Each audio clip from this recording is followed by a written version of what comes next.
The temperature right here in New York is 57 degrees. The wind's very calm, and it is much warmer and more comfortable than last night as the Mets take the field.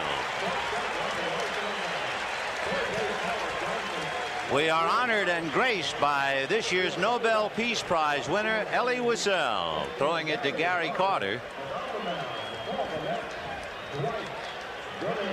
It is indeed an honor to stand alongside of him. Here's the way the Red Sox will stack up. Wade Boggs leading off at third base and Marty Barrett at second base. Bill Buckner, who spent the pregame acting as the hitter for Roger Clemens, was in the bullpen. Rice in the cleanup spot, followed by Dwight Evans in right field. Rich Gedman will be behind the plate. Dave Henderson will be in center field. Spike Owen the shortstop, and Roger Clemens the pitcher. The big guy, 24-4, and we'll take a look at the Mets with the leather. Defensively, and you'll see some of the changes that manager Davey Johnson has made. Heap is in left field, Dykstra is in center field, Strawberry in right field. Johnson at third base. Ray Knight is on the bench. Santana at shortstop. Backman is at second base. Hernandez at first base. Carter behind the plate, and Dwight Gooden on the mound. I guess you could spend about an hour talking about Dwight Gooden. There are a couple of things to talk about. His career high in strikeouts, 16 in a game. He's done that 3 times. For Dwight Gooden, he was the number 5th pick in the nation in the draft. And that goes back a ways to 1982. The people who were drafted ahead of him are kind of interesting. Sean Dunston of the Cubs, but then Augie Schmidt by Toronto, Jimmy Jones by San Diego, Brian Olkers by Minnesota, and then the Mets had a chance and they came up with a gold mine. Great fastball, good curveball. I guess his only weakness is they say, well, he has trouble holding men on, but I go to our good friend Sandy Koufax, says yes, but he has a great ability to keep him off bases. I would think that what he'll have to do is to establish the curveball and then use that fastball to do that, but when he's in a jam, it'll be the fastball he goes to. It should be quite a battle, and it begins with the American League's leading hitter, Wade Boggs, against Dwight Gooden. Dwight Gooden in the National League anyway has a ratio of 3-to-1 fastballs to breaking balls, and Boggs loves hard stuff. So let's see. He starts him with the fastball, and the battle is joined. Wade Boggs makes that mental picture, and he's got Mike Moore of Seattle in mind, who pitches similar to Gooden. Not the same, but similar. 0-1. Ground ball to the right side, plugging the hole up with a nice reach is Backman in the dirt, and they got him anyway. That was a slow curveball that Wade Boggs was able to pull, and Backman, you see him break to his right. He was breaking towards the middle. It takes a big hop. He's off balance, but Hernandez with that magic glove makes the play. Boggs can pull that slow stuff. So Wally Backman plugs up the hole on the right side, 1 down, and the batter will be Marty Barrett. Boggs and Barrett were flip-flopped in the lineup on August the 6th. And Boggs hit over 380 from the day that they flip-flopped them and put him in the leadoff spot. Marty, meanwhile, the MVP in the LCS. 1 ball and no strikes. So Wade Boggs retired with Wally Backman taking a base hit away from him. Barrett the hitter and Billy Buckner on deck.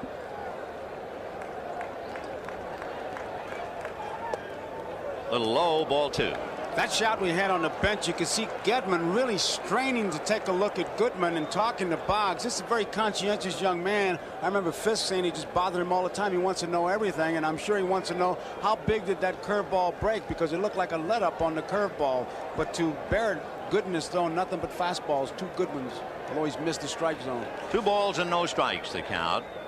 And that's in there at the knees, 2-1. It's interesting that Dwight Gooden began the league championship series. He was the loser in that brilliant 1-0 Mike Scott first game, and he went 10 innings and did not have a decision in game 5. First time he ever worked an extra inning game in his career. Ground ball to Backman, big hop. Got him anyway. Boy, I'll tell you one thing, the infield here at Shea is still hung over from the celebration. We talked about it last night. There's some bad hops in there, but don't blame the grounds crew. Here's a good close-up out over the plate. He goes to the right side. It hits right at the lip. Keep in mind, they had to put 22 yards of topsoil, some 5,000 square feet of sod, and then they had to grade it. Not only did they tear up the sod, they made holes, and the ground crew really did a great job, but there's some bad hops in there. Bill Buckner with the bad leg and all. He said he spent the summertime when he had the opportunity watching the New York Mets on cable television, so he is quite familiar with them. Out of the mid of Gary Carter, ball one, 1-0. The defense expects Buckner to pull the ball in center field. Dykstra, you can see, is look where he is to the right side. A lot of room in left center field, so they expect him to pull the ball. And yet, when you look at the American League scouting report, they'll tell you that Buckner loves the alleys. He'll hit from left center anywhere into right center. So we'll see what he does against Gooden. Billy Bucks with 2 out in the first inning, no score. And he hits it foul off third down the line out of play. If you're like I am and you look at this matchup tonight with Gooden and Clemens and you wonder, how do you prepare? Who pitches batting practice on your team? Well, for the Red Sox to get ready for Gooden, 56-year-old Bill Fisher and shortstop Glenn Hoffman, they were pitching batting practice. Who pitched for the Mets to get them ready? Greg Pavlik and Bud Harrelson. 1-1. Line drive, but it's right at Santana.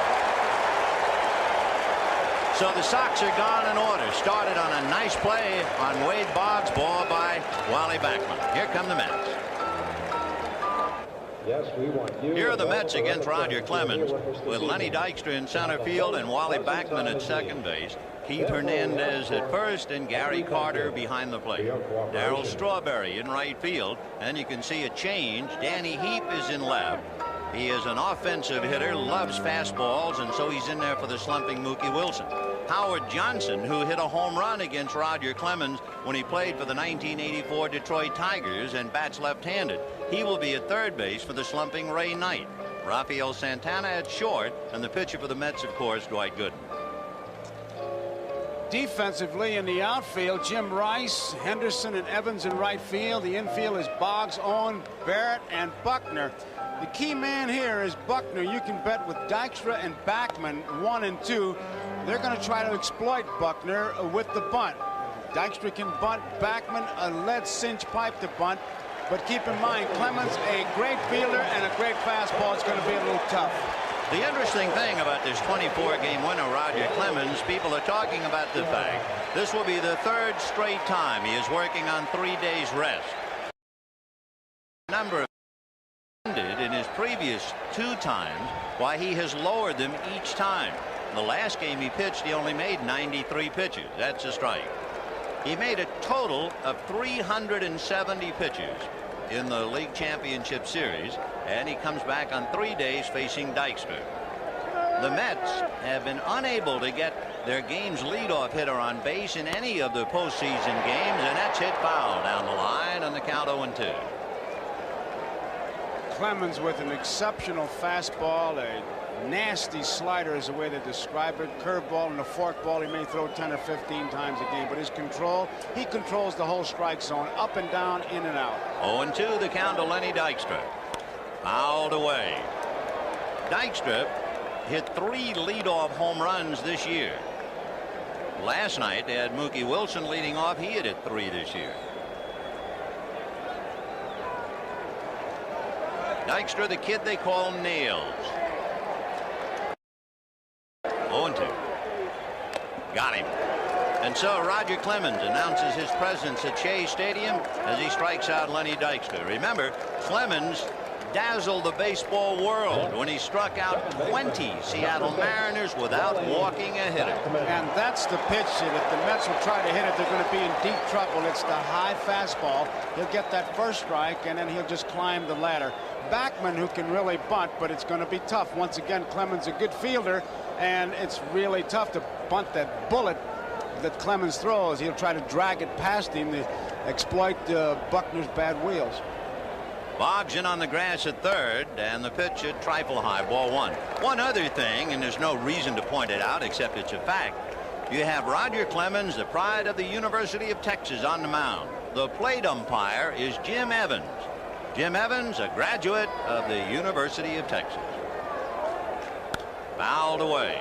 1-1.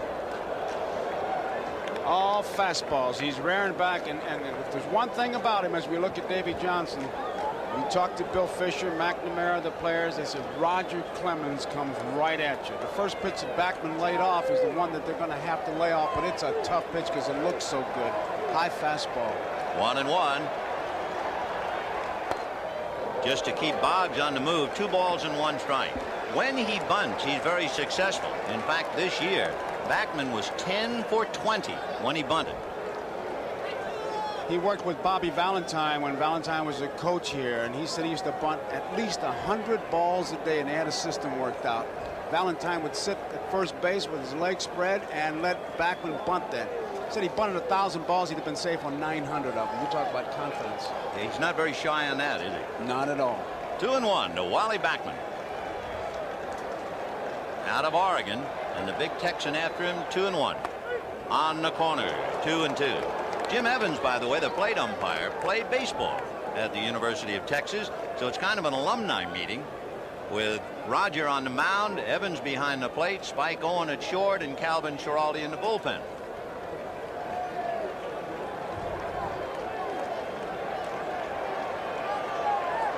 Two balls and 2 strikes to Wally Backman.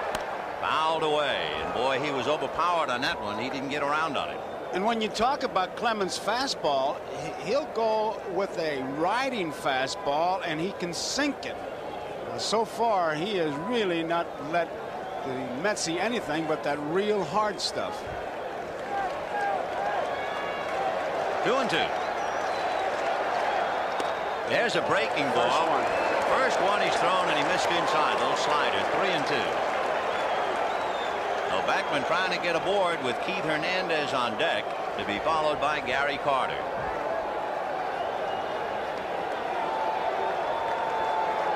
Three and 2. And he walked him, and that'll wake up the ballpark.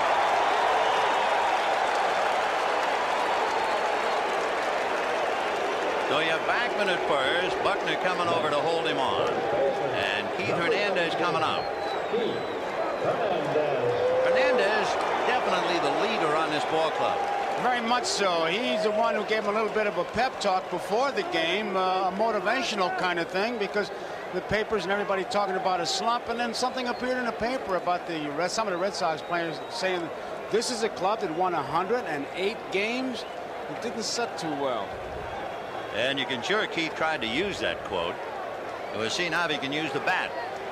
Backman at first, 1 out in the first inning, no score. Fastball had got away from Gedman, not far enough, and holding on is Backman with a left-hand hitter up there, while he might have lost sight of the ball for the split second and decided to hold. They have Clemens timed his delivery to the plate, his first move to the plate, between 1.23 and 1.39. That's towards the plate. They have Gedman time between 1.87 and 2.8. Contact to contact. When that ball hits his mitt, that's how long it takes him to get rid of it. You talk about down to the fine points. Backman just underneath Buckner's tag.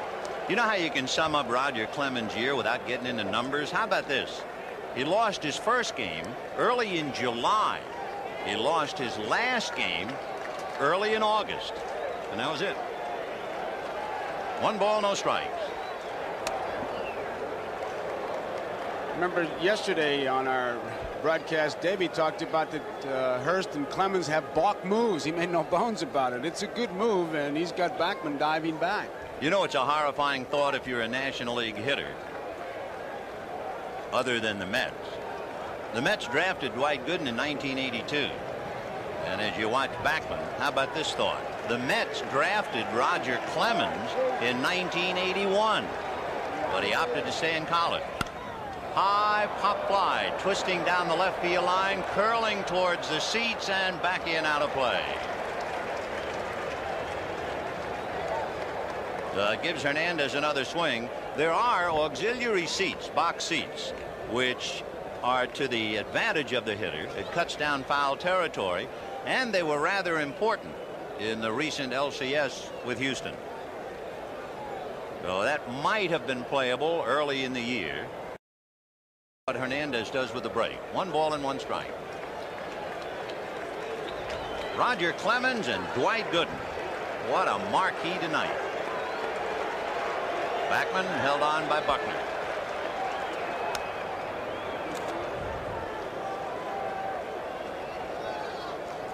Hernandez is a hitter. It's tough for a catcher with him up there. He's pretty straight up. He kind of screens you, and you'll need some help from the bench if Backman breaks. Still 1-1. Keith Hernandez hits and run, but only occasionally. That's the best way you can put it. They just as soon keep the first baseman anchored on the bag and give him the hole on the right side. Meanwhile, Clemens has thrown over 4 times to try and take a little bit off Wally Backman at first. He's got a good move. This is the last one. Backman is back easily, and the confidence on the mound now is, I'm sure, one of those things. Hey, look, it's okay to keep throwing over there, but don't lose your concentration now and worry about the runner more than you do the hitter. So he has made 2 pitches to the plate, 1 ball, 1 strike, and 4 throws to first. 1 out, first inning, no score. If you joined us a wee bit late, the Sox went out in order. Boggs lost a hit on a good play by Backman. And he goes. Shortstop covers the throw down. They got him, and easily. Spike Owen opened up the left side, and Rick Gedman does it again. He makes a good throw. He kind of broke back. You see that left foot as he started for second base. He didn't get real good footing. Gedman got rid of that ball in great shape. Watch him now. He's almost 3/4, and he gets more on that ball than you think he does. And actually, Owens had to wait for Backman. That was a sensational throw. Right on the money from Rich Gedman. And of course, he had a good pitch to handle it. Good fastball. Now the pitch is high, ball 3 to Keith Hernandez. 3-1. Infielders love that ball when they get it and just drop their glove. They love it. Remember, Keith led the National League in walks, though he's a very patient and selective hitter. 3-1.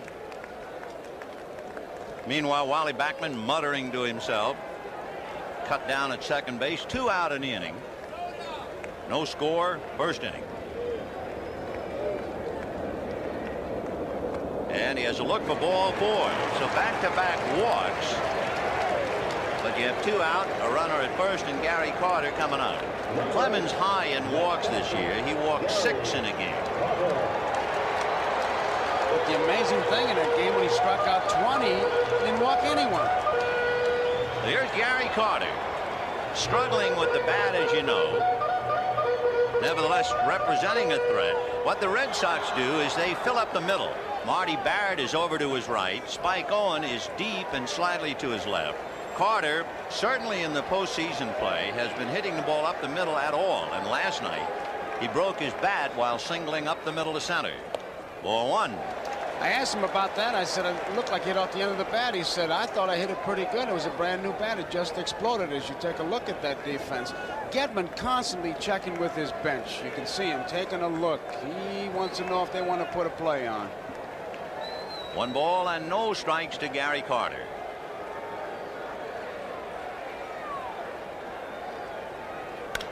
Big one foul outside of third and down the line. Well, nice play. Holding on Hernandez. Vin, that shot that we just had from center field, I found interesting because when Gedman gave his target, I just looked at it and I said, I wonder if he can reach that outside part of the plate with the stance that Gary Carter's using.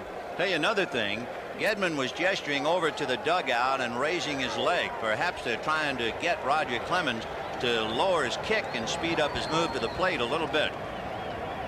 Ball 2, 2-1. I'll tell you one thing, and that's what Gedman's going out to talk about.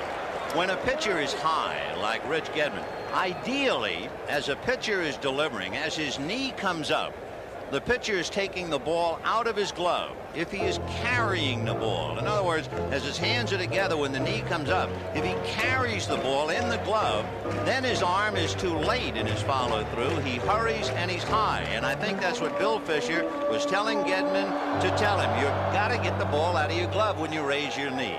That, and the other trouble spot is that left shoulder. Fisher said he watches that. If he gets wild high, it's because he's opening too soon. 2-1 to count. Breaking ball, and that's high. Ball 3-1. Take a look at his motion and see if he is, quote, carrying the ball, unquote. Now watch the knee. See, the ball is still in the glove. And that's his problem. And that's one of the big problems that Fisher is always looking for. And that's the exact expression he uses, carrying the ball. 3-1. Breaking ball. And that time he got it over. 3-2. He'd carry that baby right in there. So Hernandez will be going on the pitch. 2 down, first inning, no score. On deck, Darryl Strawberry. So if you Carter, even though he just came in with that slow curveball for a strike, I would think you're looking fastball. Yeah, with 2 strikes, he better be looking baseball. Hernandez ready and goes. Fastball, and it's hit it here to left center. Moving over is Henderson to make the play. So Hernandez is left at first. Clemens fights his way out of the jam, and Gary Carter shakes his head and chews his gum. Well, it makes no difference. I'll come in relief tomorrow's game if they want me to. In this type of situation, the World Series game, rest is not going to make a difference. It's going to be a lot of adrenaline flowing, and whether your arm's tired or not, you're not going to know it. You're just going to have to stay fundamentally sound and throw the ball where you're supposed to throw it and keep it in the strike zone. Strength-wise, it's going to be adrenaline. And I'm sure it's flowing for Roger as he now talks with his manager down in the dugout. And it's also flowing for Dwight Gooden, ready to pitch to Jim Rice, Dwight Evans, and Rich Gedman. The average number of pitches for a Red Sox pitcher, according to Bill Fisher, is 15. Clemens made 22, 11 strikes, 11 balls. They'll be watching that. Rice takes off, ball 1, 1-0. Top of the second inning, no score in the ball game. Jim with big numbers, as usual. Ball 2, 2-0. Dwight Gooden had only 38 games in the minor leagues before he came out. And early in his career, he was at a stage where he had won 9 and lost 8. He's in the dirt. Ball 2, 2-1. He went from 9-8 since that time to win 49 and lose 11. He has become an Olympian, this kid who came to the Mets in the year of the Olympics in '84. 200 strikeouts this year. He is the only pitcher in the National League to have 200 or more strikeouts in his first 3 years. And when you realize he's not even 22, he is truly remarkable.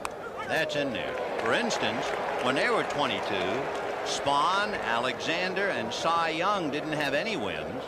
Walter Johnson had 32. Christy Mathewson had 29, and Dwight is 158.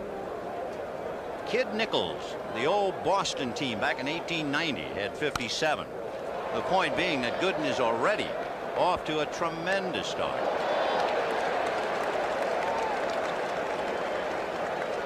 You knew the temperature was going to be warmer with all the heat we're going to look at tonight. Gooden and Clemens. 3-2 to Jim Rice. Swing on a bad ball, and he's mad at himself. He knew that was a bad ball, high and tight. Gooden, when he delivers it, watch him look away. He looks away there, and he doesn't pick up that plate until a little bit late. And there you see it. By the way, since we see Jim Rice strike out, there's a little note. People will profit as to what happens tonight. Rice going down on strikes, and the hitter will be Dwight Evans. There's a firm that makes baseball bats. Breaking ball is down and low. There's also a firm that makes gloves. And the company that makes gloves, they have Rice and Gooden as endorsers of that glove. So Spalding will give 16 gloves to youth organization when Rice strikes out, because that's Gooden's numbers. So 16 gloves are on the way to the kids. If Rice gets a base hit, since he wears number 14, 14 gloves will go to the kids. So no matter what happens with Rice and Gooden, if there's a strikeout or a hit, the kids will profit by it. I hope next year Gooden changes it to 166, his number, and Rice 144. 2-0, the count to Dwight Evans.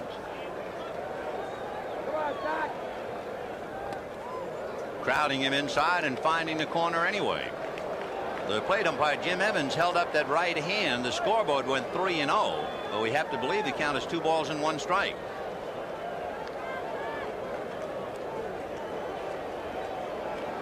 Evans is the best 3-0 hitter on the club. So let's see.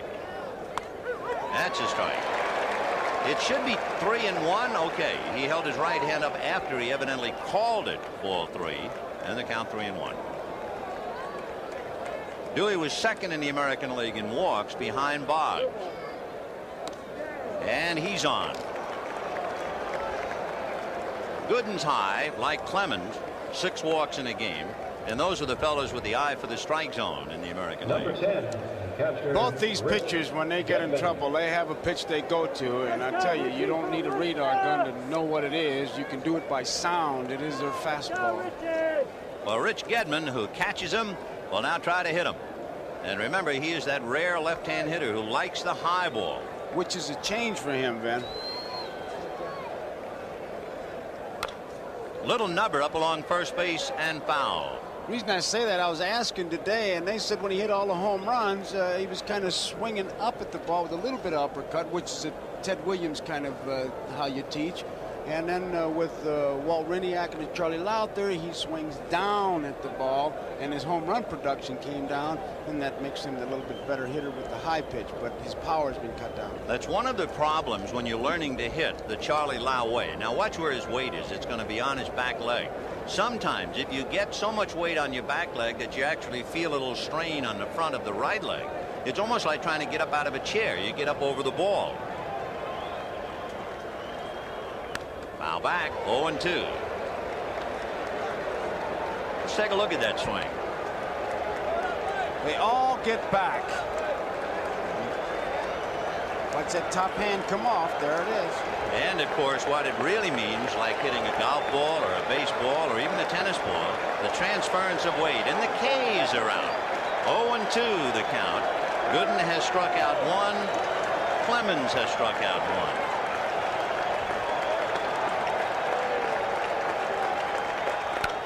High bouncer slowly to the right side to Backman. He played that like a rolling hand grenade because of the infield. So Evans at second base with 2 down, and Dave Henderson will be coming up. If you remember last night, Dave Henderson was the on-deck hitter rushing to home plate to signal to Rice, who was scoring, and he collided head-on with Ron Darling, who was backing up the play. And of all the lines written about it, John Lowe of the Detroit Free Press wrote, "You never know who you'll run into in New York." That summed it up. John McNamara wants to come out and talk to Jim Evans. The ball. I don't know. I wonder if it's blowing into his mouth or what if they've got that rule. Let's see. I just read John say ball. And that's what they want to do. They want to look at it. Look at his hand. Yep. Now they're going to call Davy Johnson out, evidently. After all the complaining the Mets did about Mike Scott scuffing the ball, now it is John McNamara calling Dwight Gooden about something to do with the ball or a substance on his hand. Let's see. I remember once a game with Don Drysdale, who wore a copper bracelet because he had an arthritic wrist, and the other team made him take the bracelet off, and people all over Southern California were furious because they thought that was really picking on him. They kept that ball in play, so it wasn't the ball, whatever he did. And I imagine it's a move of McNamara's to try to get inside Gooden's head. Well, they were certainly looking at the ball. He's looking at, is it a piece of tape?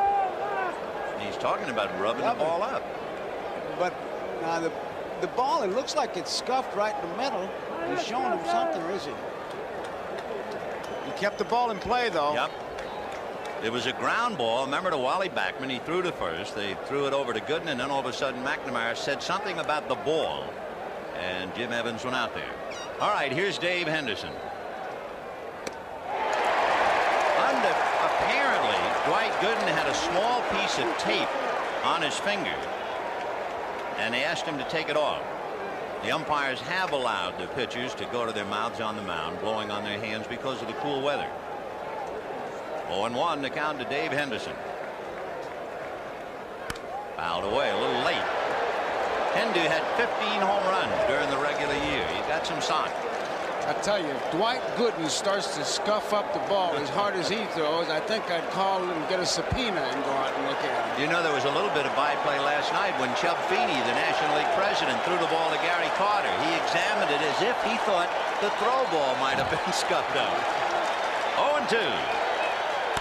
High fly ball into right center. Lenny Dykstra has to run it down, and he's there. So they leave Dwight Evans in the second inning. A bit of controversy by the boards. No score at the end of an inning and a half. We followed Dwight Gooden into the dugout, and we found that the controversy was over a piece of tape on the ring finger of his left hand. Now, the left hand is in the glove. The left index finger is out of the glove.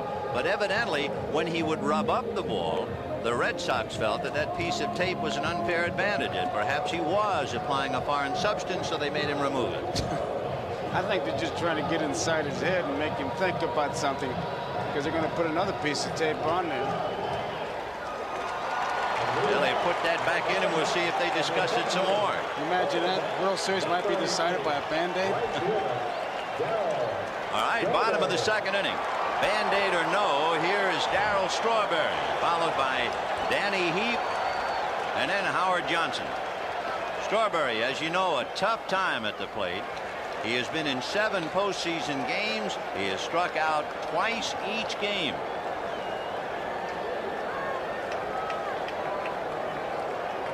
One ball and no strikes. Clemens with 1 strikeout and 2 walks. That might have been the fork That ball. was the fork ball, Ben. He throws it 10-15 times a game. And Strawberry, the hitter, good fastball hitter, tries to pull, but he's got enough power to hit it out of the park in any place. 1-1. Fastball in there. So after looking at the fork ball, he comes back with a bullet, and the count 1-2. That's vintage Roger Clemens. Now he can go any way he wants. He can go after him here or set it up for the 2-2 pitch. Fastball outside. High for 2-2. Strawberry, of course, with a lot of bat action. He's not a quiet hitter at all. He's in constant motion, and he'll cock the top of the bat towards the pitcher, and that hurts him a lot when somebody can throw hard like a Clemens. There's the cock and the wiggle. Ball 3, and Rogers high again. And that's the danger sign with Roger when he gets high out of that zone. A memorable meeting, I'm sure, for both of them. You remember when Roger Clemens pitched in the All-Star game, he worked on 2 days rest. He worked a perfect 3 innings. 3-2. High foul out of play. On deck, Danny Heap, and then Howard Johnson.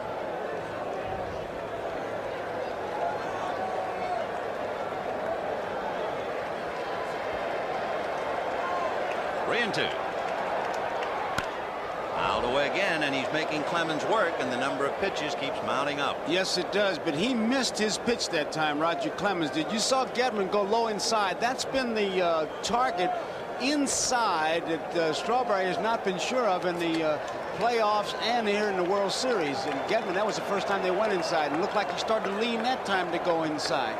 Watch Gedman as he does it late, so you can't pick it up, but he'll tip it off. Remember, he's got a big strike zone there. Strawberry 6-6. Got him, and it continues. For Darryl Strawberry, he has to be worrying now and pressing, and that's the 15th time he has struck out, and he's muttering to himself. And it's just a pure hard fastball, and I mean he cuts it loose right down the center of the plate and just overpowers it. 1 away, and the batter will be Danny Heap, a very aggressive hitter. One thing about Heap, he's the boy who was traded for Mike Scott. He doesn't get cheated up there. Strike. Funny kid, man.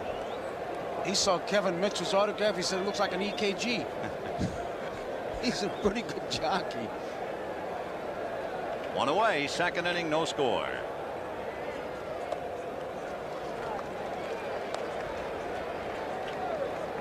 We told you in his 3 postseason games he made 370 pitches. However, he reduced them each time. from 143 to the last time where he made only 93. So he's reasonably rested on 3 days. High drive to dead center. Back goes Henderson, away back to the track and hauls it in. A thoroughly big league play because he turned his back on the ball and went after it.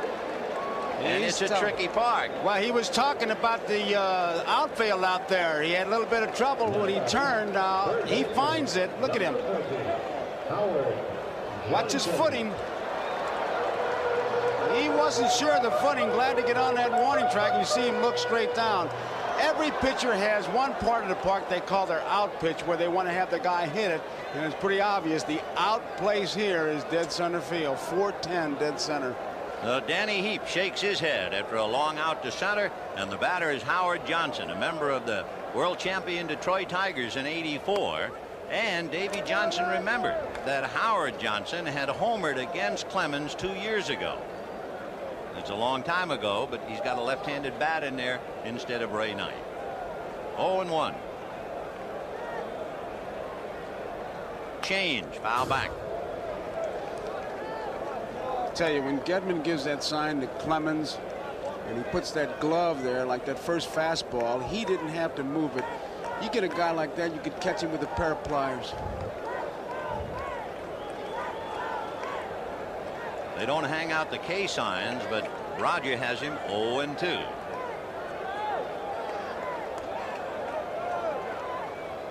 And a curveball. I'll tell you one thing, if you were in the business to manufacture those K cards, you could retire and move to the south of France with these two guys. Roger Clemens and Dwight Gooden. The K corner, Yeah. they got signs all over the place. 0-2 to Hojo, as they call him. On deck, Rafael Santana.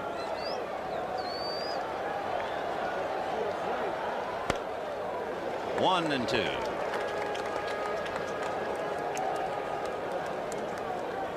On deck, Rafael Santana. Fidgety as a cat.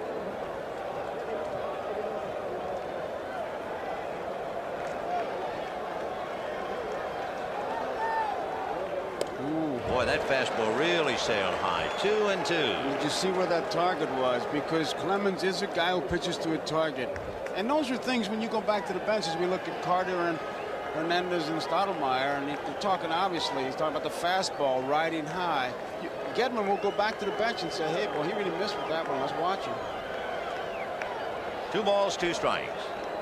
He wanted him to shake him off. He wants it to happen right here. He doesn't want to go 3-2.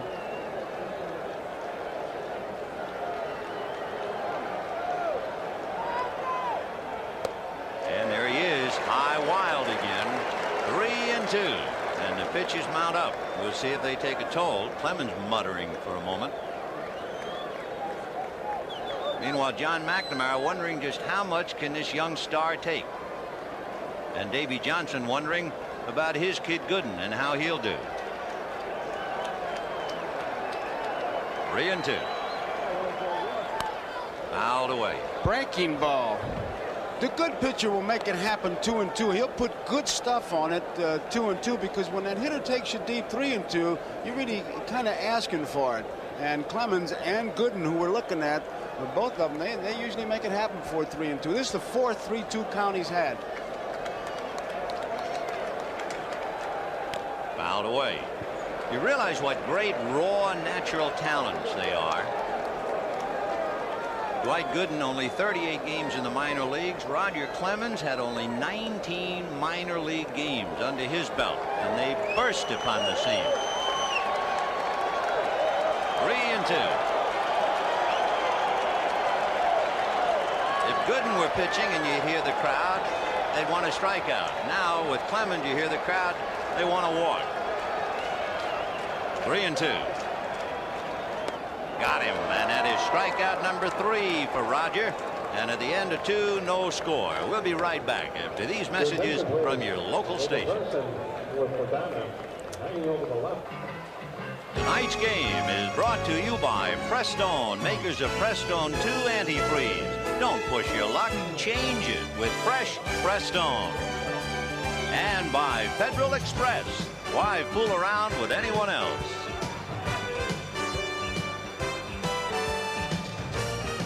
A beautiful evening in New York. A bright harvest moon hovering over Shea Stadium and 2 stars down on the ground. Dwight Gooden and Roger Clemens. And it'll be Spike Owen followed by Roger Clemens and then Wade Boggs.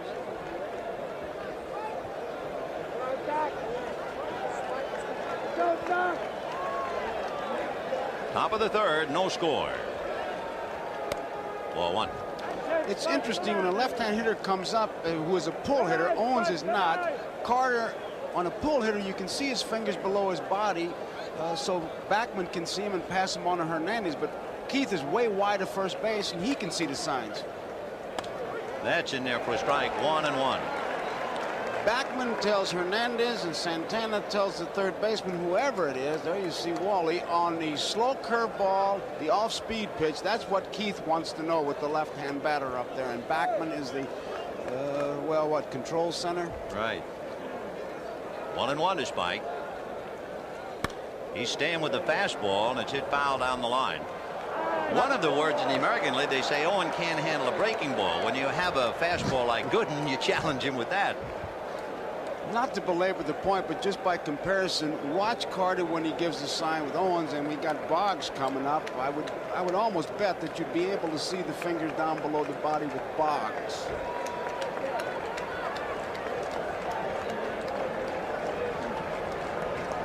Gary doing a little politicking. Gooden, and of course comparison has to be made tonight. Has struck out 1, and Clemens has struck out 3. Gary hanging out a sign for all the world. One finger, is that a fastball on the knuckles? 2-2. Not very much changes. Fastball 1 is a curveball is 2. One big change about Dwight Gooden with a 2-strike count on Spike Owen.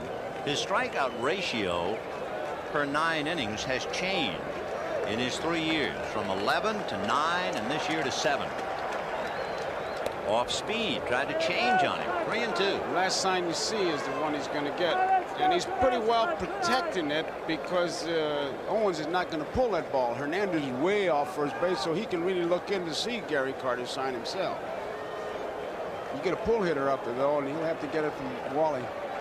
Well, looks like the fastball. 3-2. There it is for ball 4. That is the second walk, and although Dwight Gooden probably doesn't know it, Spike Owen hit only 138 against American League right-hand pitchers this year. And you know that Roger Clemens will be bunting on the strength of what Hurst did last night. Now Gooden is talking, and he wants to know who's covering, and they're going to protect everything. And when they took batting practice, the one thing that the pitchers were bearing down on is bunt the ball. Third base, Johnson is already moving in, and you can bet Hernandez has set up his thing with Gooden. He'll be charging in. The last time, to our knowledge, that Roger Clemens swung a bat was in his junior year at the University of Texas. And you might be interested what his batting average was. He was not a big man on campus with the bat. Got the bunt down, but there's Hernandez. A one-hopper to Santana that gets away. A bad throw by Hernandez, and he didn't have to hurry it that much. And now the Red Sox are in business, first and second, and nobody out. That's the thing that surprises you. Look at Hernandez. He knows he's going to get the bunt, and he's going to take it right away from Gooden. He should set himself, but he threw it on a run for some reason. A one-hopper that could not be handled, and he had plenty of time, so that really comes as a surprise, and he really has to be upset with himself. That's such an easy play for a left-handed first baseman. There was no reason to jump in the air and throw, and now you can see his reaction to a bad play on his part. Yep. He knew he made a bad play. Now he has dug a hole for his pitcher. First and second, nobody out. Boggs, Barrett, and Buckner coming up. The error charge to Hernandez, of course, and the fastball a strike. Remember, Boggs lost a hit on a good play by Wally Backman, plugging up the hole in the first inning. Last night he took the swing he wanted to and hit a line drive to the shortstop, and he pulled a slow curveball. If he gets any off-speed pitch, he's got a big gap. Backman is cheating towards second base, but the fastball, he's going to go from the center to left field. 0-1. Fastball, he was late on it, and the count 0-2. He waits on that pitch. No balls and 2 strikes. One thing they say about Boggs, and they're all superlatives, you can see Hernandez, he's talking to the first base umpire, Harry Wendelstedt, just trying to get it out of his craw. Boggs is the best 2-strike hitter on the Sox, but I guess he's the best 1-strike, 1-ball, or you name it hitter. His favorite count is 2-2. Led the majors in hitting 3 of the last 4 years. Fouled away, and that was a protective swing. It was a fastball on the outside part of the plate. You talk about hitting a ball out of the catcher's mitt. That's just about what he did, and that's why he's such a great hitter. That's right. When he gets the count of 3-2, the pitcher's in the hole. That was the emergency swing. You only swing in case of emergency. 0-2 the count. Gooden with 1 strikeout. Got a bad play by Hernandez, so now he's struggling. And that's hit down the left field line. It is in there. Fair ball and going in the corner. In comes Owen. To third goes Clemens on a double by Boggs. And the Red Sox lead the Mets 1-0 in the 3rd inning. And make no mistake about it, the atmosphere here in New York has changed dramatically from what it was before the start of the first game. Watch him go with the pitch. He was going that way all along. He programs himself. There's the base hit. Fair by a couple feet. The day before, he works it out, and then with Walt Hriniak, his guru, he sits with him, and before the game starts, he has a mental picture of 4 swings and the perfect swing, and he compares it to a pitcher who he has faced. Now, we said earlier, it's Mike Moore of Seattle who comes closest in Wade Boggs' mind to Dwight Gooden as far as delivery. Well, with runners at 2nd and 3rd, nobody out. The error by Hernandez, a big play. Here's Marty Barrett. Breaking ball, ball 1. There was almost a defiant air in New York from the fans, particularly, of how good the Mets were. They were Destiny's darlings, and they were going to, in some quarters, even sweep the Red Sox. So the Red Sox feel that they have a chunk of destiny going for them. And when they won 1-0 last night, all of a sudden the city of New York was not quite so sure. 1-0. And that's hit into right field, and that's a base hit. In comes Clemens, holding at 3rd. Will be Boggs, and you have 1st and 3rd, 2-0 Red Sox in the top of the 3rd inning. And once again, it's Marty Barrett who's in the middle of it, and Johnson motioning that we're going to try to get 2. The big base hit by Boggs gets us started, and Barrett, one of those guys, just comes up and keeps it going. And you knew he was going to get a piece of that ball. He was going to hit it to the right side and right side deep. If he gets a ground ball, they were going to pick up a run. I tell you, the playoffs and the World Series have really shown what a good ball player that Barrett is. And what a fine club the Red Sox are.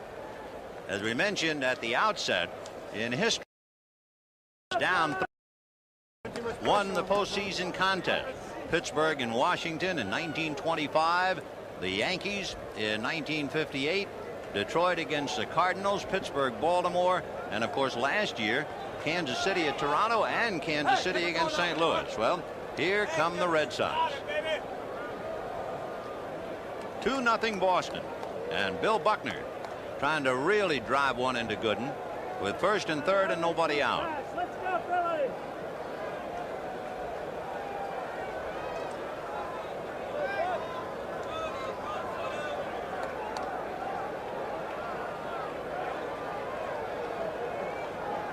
Buckner lined to Santana in the 1st inning. Ball 1. Buckner, of course, with the bad legs, was 2nd in the major leagues and led the Red Sox in grounding into double plays, 25. And if you remember, he hit into a double play in the 1st inning last night. He's wearing those high top shoes, and he has vowed to never play another game without wearing them. 1 ball and no strikes. Off speed, and it's hit into right field for the base hit. In comes Boggs. Stopping at 2nd is Barrett, and for a slumping New York Mets team, they're down 3-0. That slow curveball really surprises me because they had the gap between 1st and 2nd, and it's really the one pitch that he can pull. Now, Hernandez kind of guarding that line, but it's in the hole.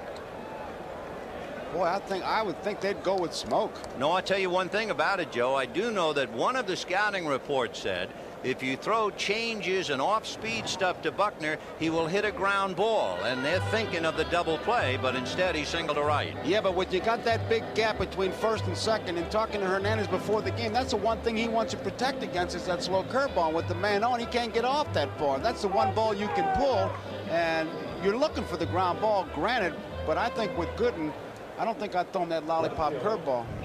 Well, it is 3-0 Red Sox in the top of the third. They have had 3 consecutive hits after the error by Hernandez. A double by Boggs, a single by Barrett, a single by Buckner, and now here's Jim Rice. Barrett at second and Buckner at first, and still, remember, nobody out. Watch the first pitch. That's his style. First pitch fastball and a towering drive to right. The runner at second, Barrett, will tag. Strawberry for the catch, and Barrett will move over to third. Buckner, of course, staying at first. So Rice a long out to right, but he does pick up one man 90 feet. The reason you say that, after all that, you think that maybe the young pitcher will be thinking about the slow curveball, the bouncing ball. It could have been a double play, and it wasn't, and the run is in and all that. You say he might just let up a little bit to get ahead of me, and that good hitter like Rice not going to let you do that. A very, very somber and quiet and less than optimistic New York Mets bench. It is 3-0 Red Sox in the third for a team that hit 189 against Houston, and for a team that was shut out last night, and a team that has failed to score in the first 2 innings tonight. They're carrying around a heavy weight. Here's Dwight Evans. That off ball for a strike, 0-1. Standing at third is Marty Barrett. Bill Buckner over at first. One away. 3-0 Boston. Top of the third.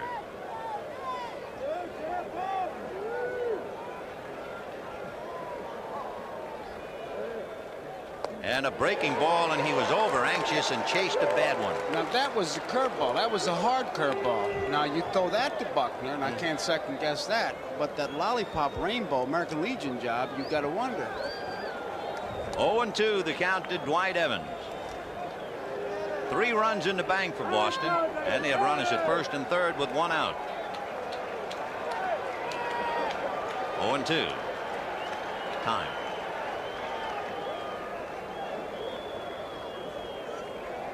Gooden began the inning with a walk, and then of course the bad play by Hernandez. Then Boggs doubled and singles by Barrett and Buckner. Fastball, and that takes care of him. Foul tipped and held by Gary Carter. That's the second out, and it's also the second strikeout for Dwight Gooden, whose high this year was 13 in a game against Pittsburgh.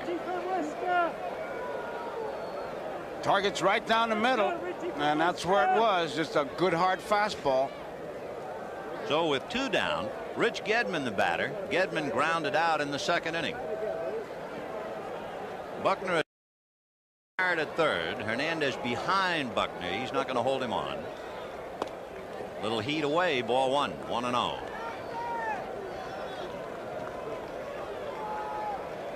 Gedman swinging a big bat and carrying a gun. He's done a great job on enemy base runners. 1 ball and no strikes. 2-0. After Gedman, you have the center fielder Dave Henderson.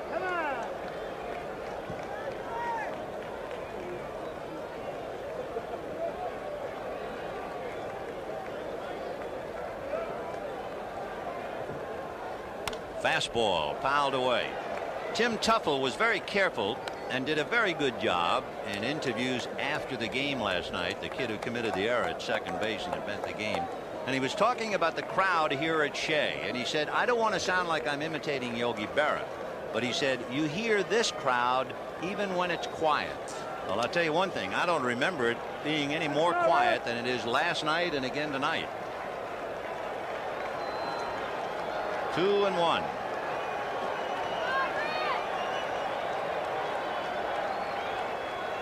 Fouled away. 2-2. There was the classic Charlie Lau, Walt Winiak swing. When he finished up, Hand was off and the bat was way back in the air. Watch it. Watch that top hand come off and watch that bat. Yeah, we saw it last night until finally somebody hit Carter in the coconut. That happens all the time. I think Bob Brenly, the catcher, had the best. He said, catching all you, when you go home at the end of the year, you feel like a used car. Is it true you caught without a helmet? 2 balls, 2 strikes. I won't answer that. Almost got a piece of him. And what it's going to do, and it's not much of an advantage, but when you have a one-legged runner, it's an edge. On a full count and 2 down, Buckner will be going. It might be a long trip, but he'll be going. It gives him a chance to kickstart his body is what it does. Barrett down the line from third. Buckner ready to go at first. 3-2 to Rich Gedman and 2 out. 3-0 Boston. Top of the third.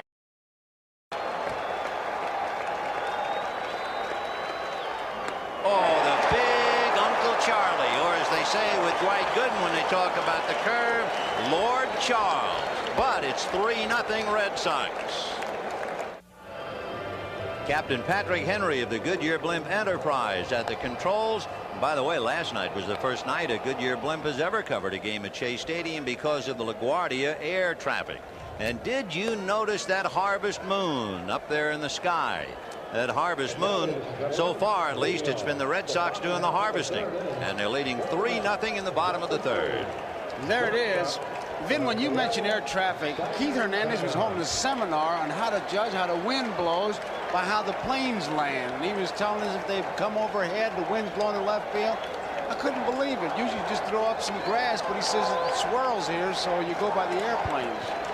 Well, Rafael Santana will try and get started with Dwight Gooden on deck, and it's a strike.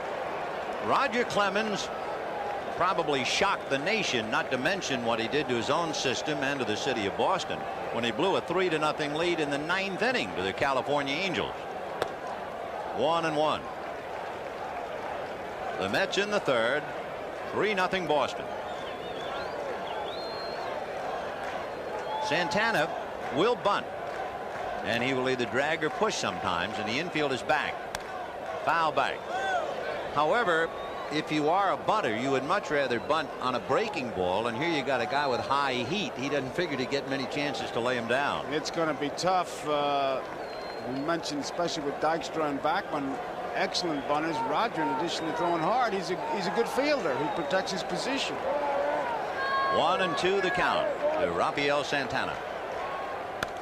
Fouled away. Santana, yet another youngster coming from the Dominican Republic to play in the big leagues.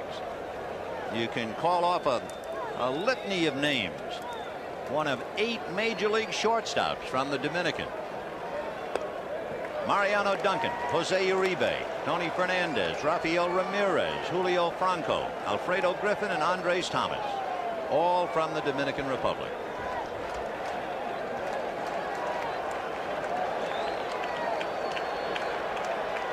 Fastball hit over the mound off the glove of Clemens, deflected to Owen, who has trouble throwing it. It's too late. And the ball pops out of Buckner's mitt anyway, but Spike Owen double clutched and still couldn't get it. It was deflected by Clemens, and that's what made the difference. He couldn't get the ball out of his webbing. Watch it. Just enough. And he really threw a palm ball over there is what he did. He really couldn't get anything on it.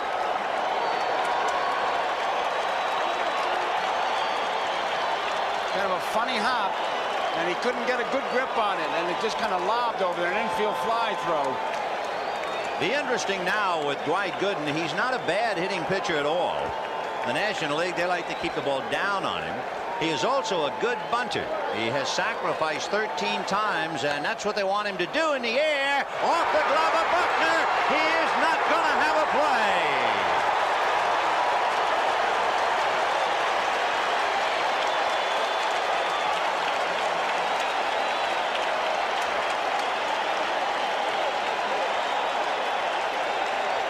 He pushed that ball. He tried to make the catch, and when he saw himself falling, and they're certainly going to bunt it towards Buckner's way, it was not a good bunt, but perfect with the results.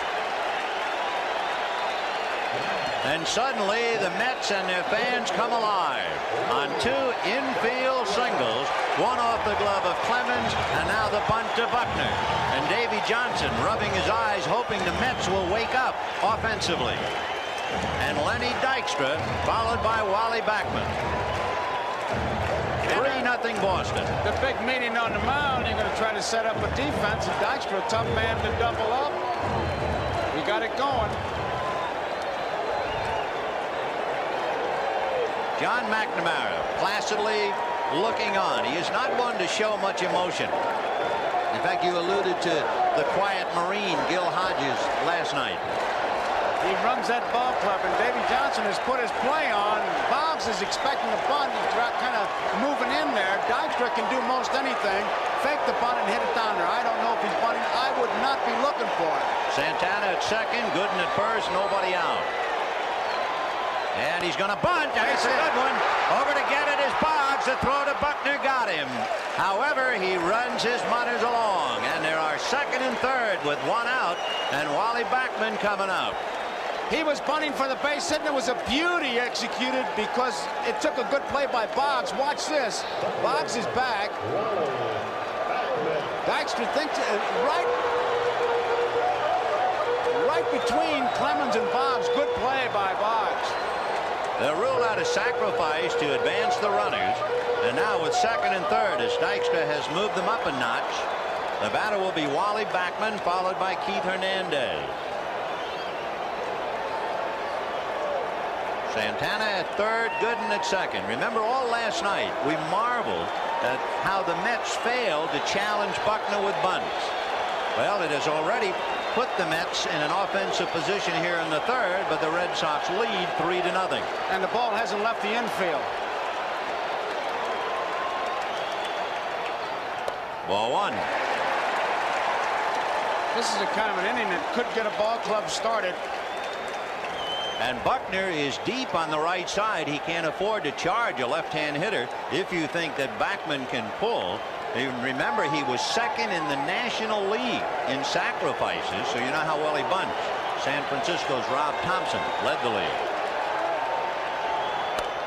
Fisted, foul down the left field line and slicing well out of play. And the count 1 ball and 1 strike. In the inning, Santana, a high hopper over the mound, off the glove of Clemens, grabbed by Spike Owen, who had trouble with it, threw late to first. Gooden bunted, a little pop bunt. Buckner a sprawling attempt and couldn't handle it. Dykstra bunted them along. So 3-0 Boston. Second and third, one out, and Clemens trying to drill Backman. 1-1. Ground ball up the middle, base hit. In comes Santana, and they're going to hold Gooden at third. Bud Harrelson down the line to stop Dwight, and that will bring up the man whose error contributed so heavily in the top of the third, Keith Hernandez.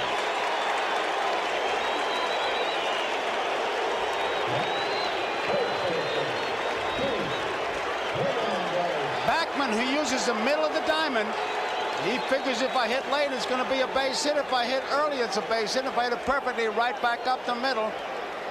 Hernandez's error was the Mets' second error, and here it is. They committed only 1 error in the championship series. There's his throw.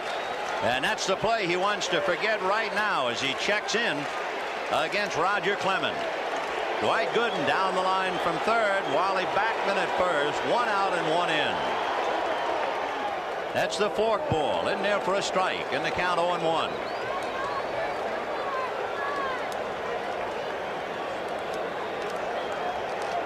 Gooden down the line from third. Backman held on by Buckner. 1 away. Al Nipper is up in the Red Sox bullpen. 1 ball, 1 strike. Nipper was up same time yesterday, back of Bruce Hurst. There's Al.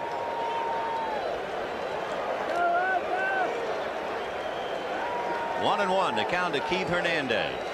Hernandez walked in the first inning. He wants a birthday present early. He'll be 33 tomorrow.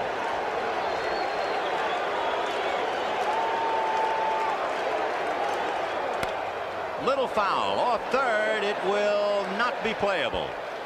When you look at this inning, Vin, you can see why when you scout this Mets ball club, you say you got to keep that Dykstra and Backman off the bases, because they are the table setters. They are the catalysts. They make it happen. Dykstra trying to beat out the bunnies. Even with the out, he picks up a couple bases. Backman comes up, he gets the base hit. Now the big guys are up there. 1-2 the count to Keith Hernandez. Remember, Clemens has struck out 3. He has walked 2, and the count 1 ball and 2 strikes.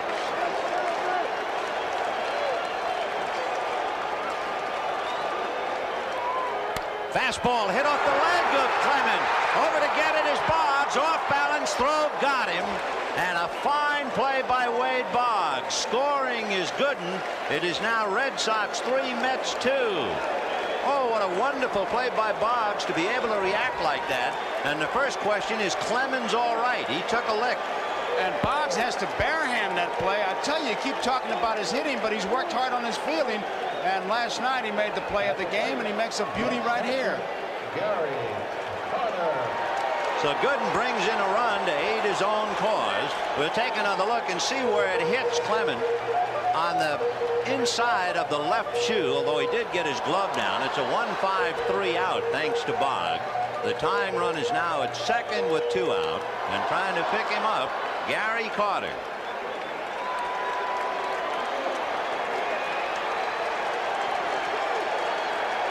The Mets had gone 11 innings failing to score, and now break that with a deuce here in the third. Big bouncer smothered by Boggs, who makes the play. What a clinic he put on this inning. So the Mets are bogged down, but they do come up with 2. And at the end of 3, the Red Sox 3, the Mets 2. We're digging in for a tough night, but what a start for Wade Boggs. He really made some good plays. There's a play off Carter. It's one thing to dive and not get that ball jarred loose, and then have enough presence of mind to get up and gun it over there, which he did. Many times guys will make a play and they'll want to have a press conference after they have a great play and say, hey, look what I did. So Wade Boggs, who is known for his bat, puts his glove in the display window tonight. Made a fine play on the comebacker by Hernandez that hit Clemens off the leg, and then tops that as he takes a hit and an RBI and the tying run away on the ball hit by Carter. And you see a guy like that in the years he's had with the bat, how much he's improved with the glove, because that was supposed to be the rap against him. Good hitter, but didn't know what to do with the glove, and he's worked, and you just saw tonight what he can do with that glove. He's done a pretty good job with it. Here's Dave Henderson. He'll be followed by Spike Owen, and then Roger Clemens. Al Nipper has stopped throwing in the bullpen. Henderson flied to center in the second inning. If you are a baseball fan, you're also a historian. One goes with the other. And in this dream matchup tonight of Dwight Gooden and Roger Clemens, just riffle through the pages of baseball history, and there have been some magnificent matchups. A towering smash into left center. Dykstra to the track, at the wall, gone.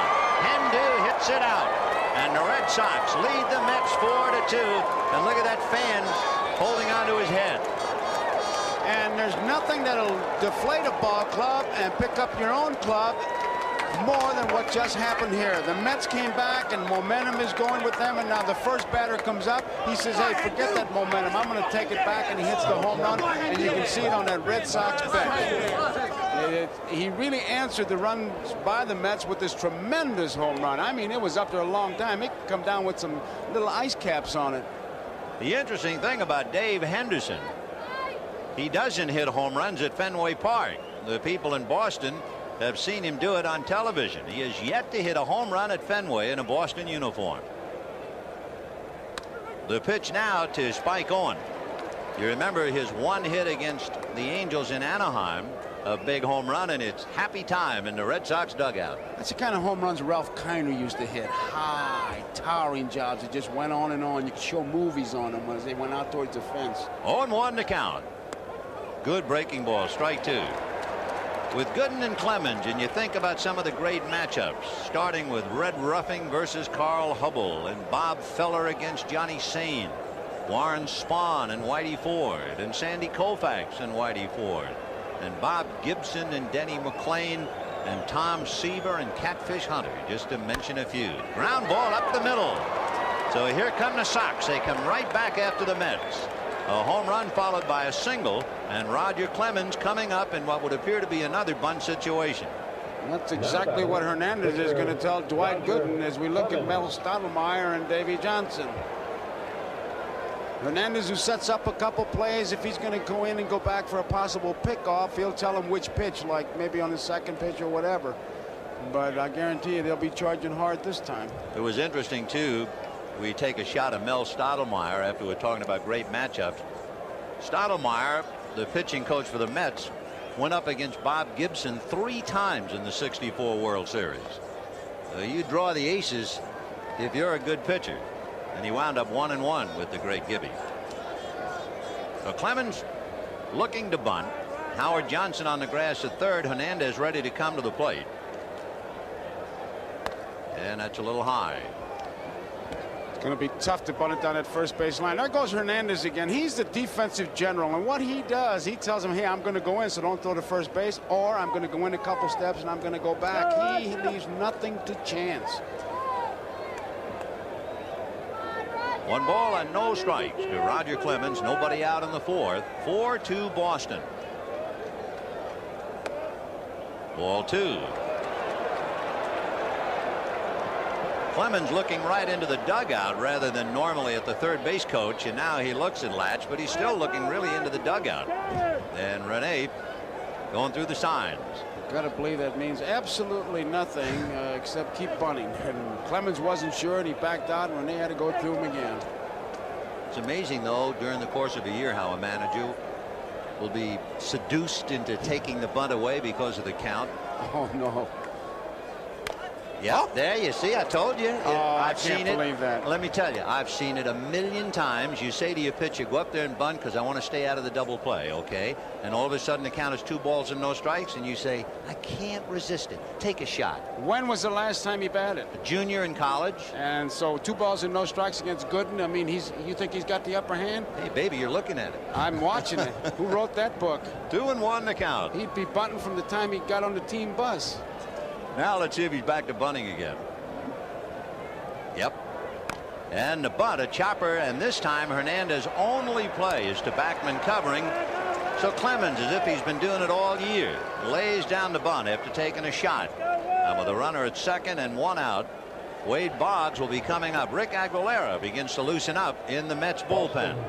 I would expect him to be a good bunter as we look at Aguilera playing for Cliff Gustafson down in Texas, because basically good fundamental coach, but hitting, that's natural. You either can or you can't, and I'm representing those that can't. He must be a great hitter. They let him swing 2-0 in the World Series. What a matchup. Boggs robbed of a hit by Backman, doubled, and then made 2 great plays defensively in the 3rd inning and fouls it away. Interesting, a bat manufacturer gave each Red Sox a memorial bat for the year 1986.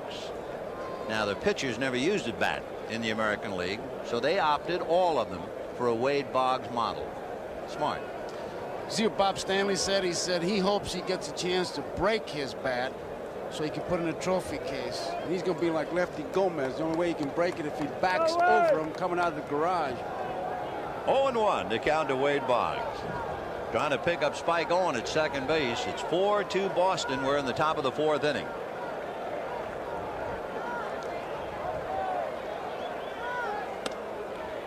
One and 1. Vin, it's interesting that Dykstra is now pretty much straight away. I mean, he was a little bit over in right center. There you see him. Now, Boggs uses the center of that diamond. That fastball, he'll go from the middle of the diamond over. The breaking ball, he'll pull. 1-1 to count to Wade. And there's the breaking ball, but he missed outside with it. Ball 2, 2-1. Aguilera throwing in the Mets bullpen for 2 reasons. If the Sox get out of hand, they'll have to go for the hook. But also, Gooden is due to bat 5th when the Mets come up in the bottom of the 4th inning. So Johnson, looking ahead, might be thinking hitter. 2-1.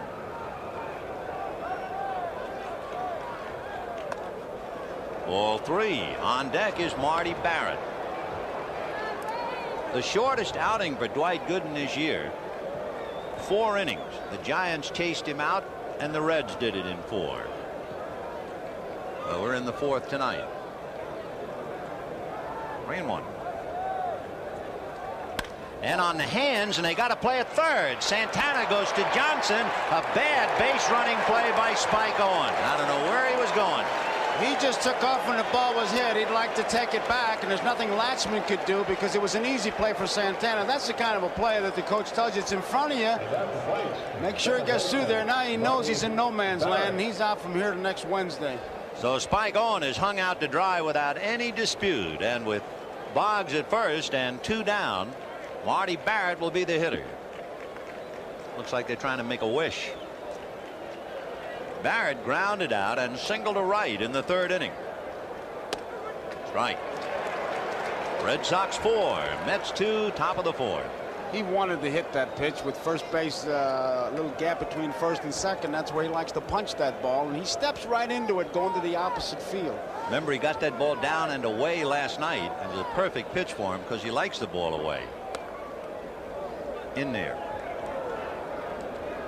1-1 to count. 2 down, a run over in the 4th on the home run by Henderson. Wade Boggs aboard on the fielder's choice. There's the area between first and second. You just saw the way they line up. Dykstra's a bit over in right center field. They give him all of the left field line and corner. And he goes the other way, inside first and down the line. Strawberry over to get it. Barrett will hold at first, and Boggs goes to third. So he likes that ball out there, and the Mets, who were burned last night, are burned again tonight. And Marty Barrett is 2 for 3. That is not an accident. That's just good hitting. He goes that way. A contact hitter. He was trying to hit the right field. Down the line it goes. And normally that should be a 2-base hit, but because he goes that way, they were playing over that way, and he could only get a single, but he keeps it going and gets Buckner up there. So Gooden, who has not worked since the 14th of October, he is certainly well rested, and that was the first time in his career he pitched more than 9 innings. He had a no decision in 10, and Mel Stottlemyre on the phone to make sure that Rick Aguilera is ready. Bill Buckner is ready at the plate with runners at first and third, 2 out, a run in, and 4-2 Boston.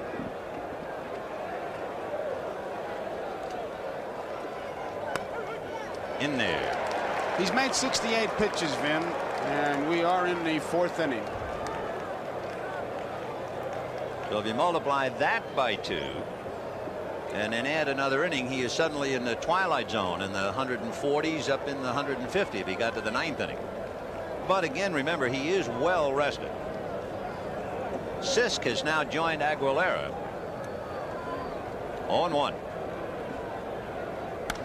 Fly ball to left field. Back on the ball is Danny Heap, and puts it away. 1 run, a home run by Henderson, and the bad play by Owen deprived the Red Sox of another. And at the end of 3.5, Red Sox 4, New York 2. Talk about history repeating itself. 7th inning last night. Jim Rice at second base, 1 out, and Rich Gedman hits a ground ball to Tim Tuffle through his legs for the error. Rice scores, and the Mets lose 1-0. Let's turn the clock back. 1973. Kenny Holtzman had doubled for Oakland. The batter is Bert Campaneris. A ground ball to the right side to the Mets second baseman named Felix Millan. Right through his legs. Holtzman scored. Campaneris scored later. It all came with 2 out. They were 2 unearned runs, and Oakland won 2-1. Now it's Darryl Strawberry, Danny Heap, and Howard Johnson. Strawberry struck out in the 2nd inning. The quiet guns of October as far as the Mets are concerned. We talked about Gooden's pitches. Vin in 4 innings made 69 so far. Clemens has made 59 pitches with that last one. 0-1 to Darryl. There's the fork ball. High drive into deep right field. Evans on the track and will make the catch. And it's the difference between the fork ball and the fastball. If he had hit a fastball like that, he hits it out. He was just a little in front on the forker. He got under it, and Evans was able to drift back. You can't hit it much better than that. Classic swing. He kind of thinks it's gone. Evans, I thought right there he was decoying us. He had plenty of room. Yeah, Dewey had it all the way, and here's Danny Heap, and he takes ball 1. So 1 away in the 4th. Heap flied to center deep, if you remember, and all Strawberry can do is think about no near and yet so far. 1-0. Remember the old expression when a pitcher was in trouble, they ought to always holler, stick a fork in him, he's done. Well, the fork has really come back now to haunt the hitters. 2-0, the count to Danny Heap. 3-0. If you talk about his pitches, his fastball number 1, slider number 2, his curveball, then his forkball. That's in order of how he uses them. 3-0 to Heap. 4-2 Red Sox. We're in the bottom of the 4th inning, 1 out. High, ball 4. So Rogers fighting it. He has walked 3. He has struck out 3. And the batter will be Howard Johnson, who struck out in the 2nd inning. This is the concern area, too, for the Red Sox, is that middle relief. This is what they were worried about. And we saw Nipper up briefly. He is not throwing now. The pen is quiet.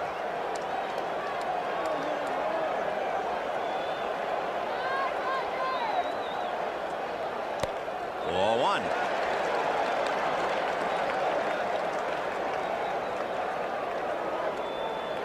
Marty Barrett just trying to let Roger perhaps cool off for a moment. Go right at him. And John McNamara, who lifted Hurst for a pinch hitter last night and said after the game, I know where my neck is. My body would have been in the Charles River if they had blown that one. That was the quote of last night. 1 ball and no strikes. Fouled away. As we mentioned earlier, Davey Johnson put Howard Johnson in the lineup tonight because of the fact he wanted an extra left-handed bat. Ray Knight is slumping, and Johnson had experience against Clemens 2 years ago in the American League. 1-1.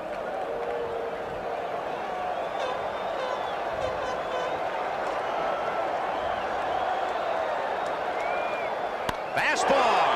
High drive to right. Evans on the track. At the wall. Makes the catch. The ball seems to be dying out there, and there is no wind. The flag in center is just hanging limply. But they talk about the swirling winds here. That's a ball that everybody, including Evans, I'm sure thought was out of here. He gets a real good cut at it. I mean, he's not fooled at all by this pitch. That's as good as he can hit it. He thinks it's gone when he hits it. And so does Evans. As you see him take a look at that fence, but the swirling wind, and I wonder if it's that break between the scoreboard and the stands. When you look in right field, between the scoreboard and the right field stands is a large gap, and there's a natural draft in there. And sure as heck, that had a lot to do with knocking that ball down. So Evans, who lost a home run last night, is now defensively on the end of a lost home run by Howard Johnson. Rafael. And all Hojo can do is think about what might have been. Ron Darling in the corner with him. The flag, of course, no indication at all. And you know, Hernandez, it doesn't sound that crazy when you stop to think about it. I mean, watching those planes land, because they land according to the headwind. In there, 0-1. So Danny Heap, who walked, still at first. The hitter is the tying run, and they've come close, but now the wind picks up a little bit and begins to blow out to right. 0-1. Fastball, that's hit into center, base hit. To second base goes Heap, and now Dwight Gooden is due up, and he will come up with 2 out.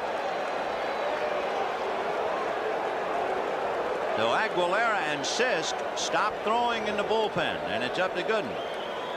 Gooden would love to switch hit as Bill Fisher is going out to talk to Roger Clemens, but the Mets told him, oh no, that right arm is too valuable. If you hit left-handed, you're going to stick that arm out in front of an inside fastball.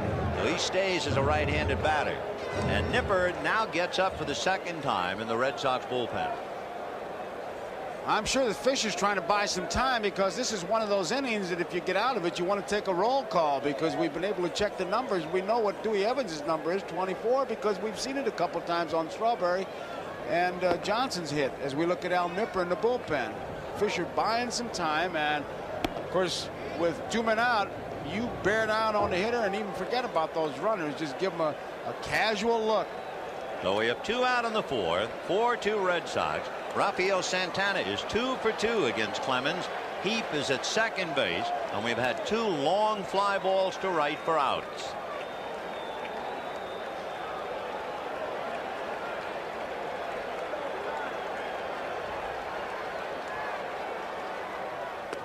In there. Of course, depending, Vin, on what happens to Gooden, this will be one of the featured questions in the after the game interview, letting Gooden bat.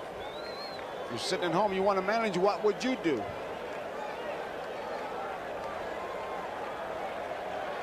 No balls and 1 strike. 1-1. You get the impression that after seeing the long fly balls and the single by that consecutive time Clemens is working on 3 days, that Johnson feels he's going to catch him. Well, Gooden hasn't exactly shut him down, though. Nope. 1-1. Late on a fastball, hits it inside first to Buckner, who feeds Clemens coming over. A nice play for Billy Bucks as Gooden hits it inside out, and the Mets come up short, leaving 2, and we'll be right back.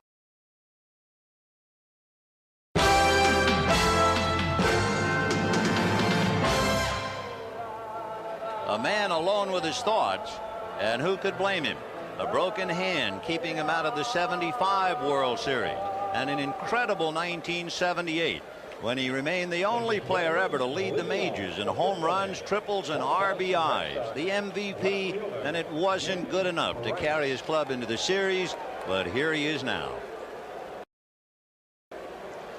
He sure makes hitting simple when you talk to him. He says, I see the ball and I react, and when you can react, you don't need philosophies.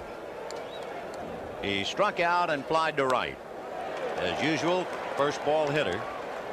Jim was talking about the fact that when he's in a slump, he goes up there and tries to get jammed, which is a strange way to put it. Breaking ball. There's a reason behind that. He says, I want to get jammed because if I'm trying to get jammed, then I wait longer and I don't open up my shoulder. If I'm swinging too soon, then I'm in trouble. But if I wait to get jammed, then I'm waiting longer. See if he bounces the curve. Nope, went with a fastball. 1-2. Rice has a tendency to chase the bad curve with 2 strikes, and we'll see if Gooden tries to still bounce one up to him. Not when you got that fastball, and there's a base hit for Rice, a fastball hitter into left field. So that means the Sox got the leadoff man aboard in the 3rd. They got a home run in the 4th, and they get a base hit to open up the 5th. That ball's the outside part of the plate. You saw him pull it. Both Hojo and Santana tried to get it. Neither one could get it, but Rice is so strong. Keep in mind that 4 times in his career he has started to swing, stopped the bat, and the torque was so great that it snapped off in his hands. Well, here's Dwight Evans, who walked and struck out 0 for 1. Rice held on by Hernandez. 5th inning. Red Sox 4, Mets 2.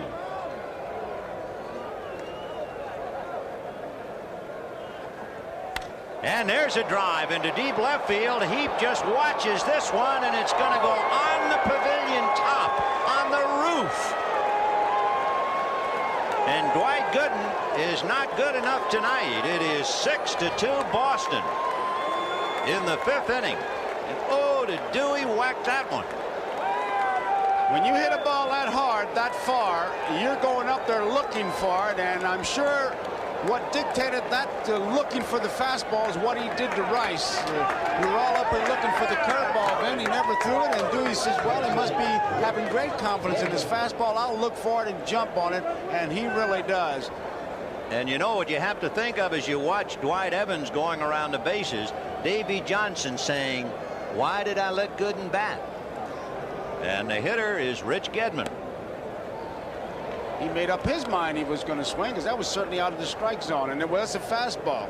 If that would have been in the strike zone, you'd have seen another line drive. 6 runs, 8 hits for the Sox. Home runs by Henderson and Evans, a double by Boggs. Those 8 hits, only Gedman is without one. And of course Clemens, who was allowed to swing 2-0. I think that might be one of the more memorable moments of the series. You must have had a baseball coach at Fordham to let you guys do that. So there's Dwight Evans and Jim Rice. They have their club out by 4. And of course the show moves to Fenway Park. Game 3, Bobby Ojeda and Dennis Oil Can Boyd. Tuesday night, 1-2. Ojeda, the former Red Sox, 18-5. Boyd, 16-10. The natural Red Sox New York connection is even carried with a note of irony this year. In 1975, the Red Sox, who came so close with the Reds, were managed by Darrell Johnson. Darrell Johnson today is an advanced scout for the New York Mets. There's the curve, and that takes care of Gedman, but it's a little too late for that. Take a look at that breaking ball. You've heard so much about his fastball, but watch this bender. I think the thing he does when he looks away from the hitters is as intimidating as any pitch. You take a look at it, that's the slow curve. You can see it twist out of there, and Gedman, although he followed it, kept his head in there, he was just a little bit out in front of it. But Gooden, when he delivers the ball, twice in his delivery, he looks away from the batter. Here's Dave Henderson, who really stung him in the 4th inning with a towering drive into left center field. Dave flied to center in the 2nd inning and then found the range in the 4th. 6-2 Boston, 5th inning. There's that slow breaking ball, but it stayed up. 2 balls, no strikes. On deck, Spike Owen. Mel Stottlemyre and manager Davy Johnson reflecting the mood of the ball club. Boy, that's on his mind too, that Gooden at bat. Another breaking ball strike, and the count 2-1. Davy Johnson had to rub his chin and think. There were runners at 1st and 2nd, 2 out in the 4th, 2 long fly balls to right. He had Aguilera and Sisk in the pen. He opted for Gooden to bat. Gooden made out on a good play by Buckner, stayed in to surrender 2 more runs here in the 5th, and that's been the biggest single decision of the game. 2-2. Watch when he delivers the ball, man. He'll look away. Hitters hate that right there. Not bad. And there's a shot foul. It was off speed, and Henderson way out in front of it. That's like Valenzuela looking up to the bill of his cap. Same thing. The difference is he doesn't throw as hard as Gooden, and with Gooden you want to make sure he knows that you're there. Oh, you want to holler. You want to wear one of those orange jackets that you see the highway guys that work out there. You know, I'm over here, Dwight. Dwight stung by home runs, most he has ever given up in a game, 2, and he's done that tonight. And he takes care of Henderson. That's 5 strikeouts, but right now that's just window dressing, and the batter is Spike Owen. He gave up 17 home runs all year, and Davy Johnson knows that's not the man he's been looking at. But as we said, Gooden has changed his pitching style considerably in the last 3 years, particularly in strikeouts.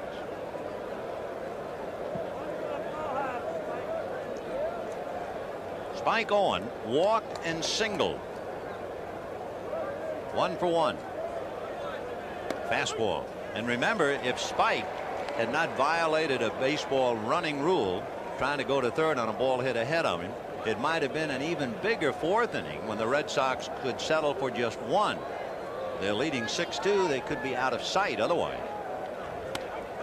In there. They're not hanging K's. They're not making any noise. The crowd is as quiet as John McNamara. 0-2. When the game started, remember the hundreds of people waving the cards. Cards have been put back in the deck.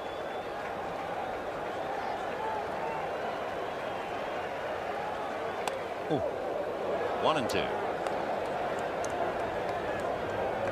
When the Mets bat in the 5th inning, they have Lenny Dykstra, Wally Backman, and Keith Hernandez.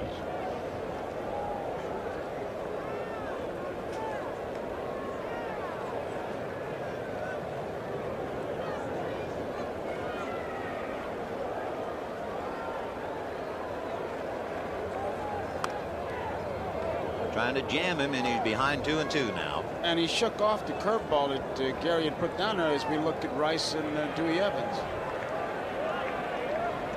Rice and Evans, they were on that 75 club, although Rice didn't play because of the broken hand.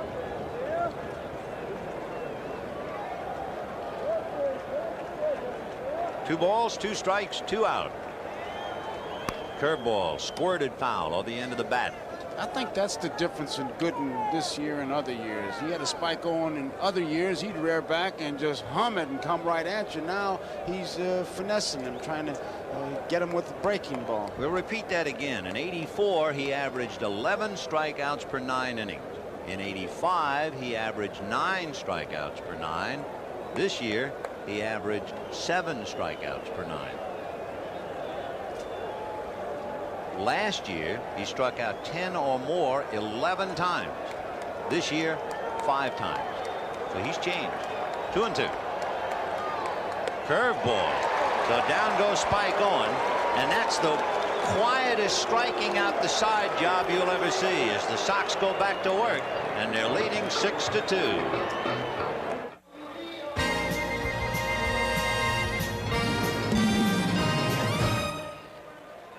Tonight's game is brought to you by Mercedes-Benz, engineered like no other car in the world. And by AT&T, the right choice. Lenny Dykstra, Wally Backman, and Keith Hernandez. Roger Clemens is backed up by Steve Crawford in the bullpen. Dykstra has struck out and sacrificed 0 for 1. The Red Sox 6, the Mets 2, bottom of the 5th inning. Fastball hit in the air to right center. Evans trying to run it down and slides and came up with it. He was afraid of a collision, but what a play he made. And they're going to have a little visit out there in right center field. It looks like it's over his head, and Dewey, second baseman Wally, he didn't see that ball. Look at the way he kind of shied away from that. Tremendous catch. He lost that ball and found it once again right here. It looked like he was afraid of a collision, but he just shied away from it. What a play he made. Great play by Dwight Evans, and of course that does more to take the steam out of the Mets. And with 1 away, the batter is Wally Backman. I must say that Roger Clemens, even leading 6-2, and as great as he is very wobbly tonight. And all you have to do is look back to the 4th inning with those long fly balls to right. They're like two great fighters, just keep punching each other out, and legs are getting rubbery, but they're hanging in there. Backman has walked and singled. 1 ball, 1 strike. The Mets with 2 runs, 4 hits. Clemens has walked 3, and he has struck out 3. 1-1.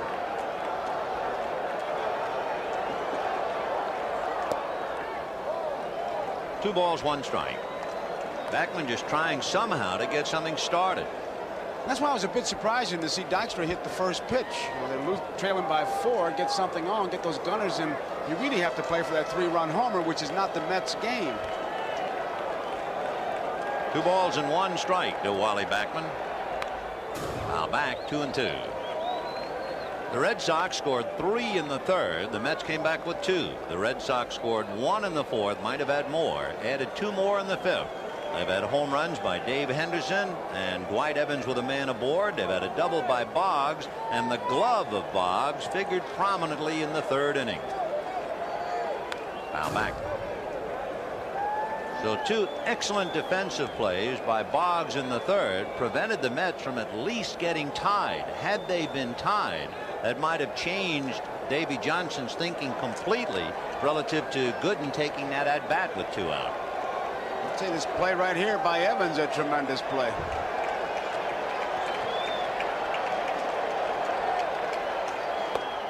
Ball 3.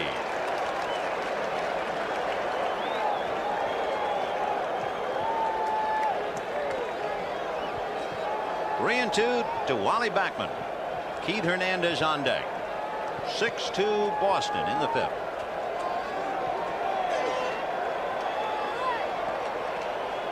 Way out. 4 walks, the most walks in a game this year. Clemens allowed 6, and that's the only thing that really gives this crowd any heart. The fact that Roger is struggling. He allowed the fewest walks in the majors this year. Just under 3 did the Red Sox pitchers, but Clemens now has walked 4, and here's Hernandez. How many times have you heard of Vin where they say, hey, it's easy to pitch when you have your good stuff, and it's the great pitcher who hangs in there when he doesn't have his good stuff, and that's what you're watching in Roger Clemens and Dwight Gooden. Although Clemens has the lead, the good one, 4 runs, but he's wobbly. Remember Hernandez last at bat. He slammed one off the left foot of Clemens. It caromed over toward Boggs, who made a fine play. That advanced Backman to second, and then Carter's ground ball that might have tied up the game was flagged by Boggs, and he threw Gary out. Hernandez committing a very important error in the 3rd inning. Hit right by the Red Sox dugout and off the auxiliary box seats, and Buddy Harrelson flips it in. And boy, it was time to duck for cover. Yeah, go that way, pal. Keep it away from me. 0-1. For Hernandez, ironic he would make an error on a big play in the World Series. At one stage this year, he had an errorless streak of 101 consecutive games without an error, and he made only 5 all year. But a big one tonight. Ground ball to the hole. Big hop off the glove of Marty Barrett, deflected to right, and on his way to 3rd goes Wally Backman. A bad throw to the plate, finally grabbed by Rich Gedman. So Backman holding at first, and with 1st and 3rd, Gary Carter coming up.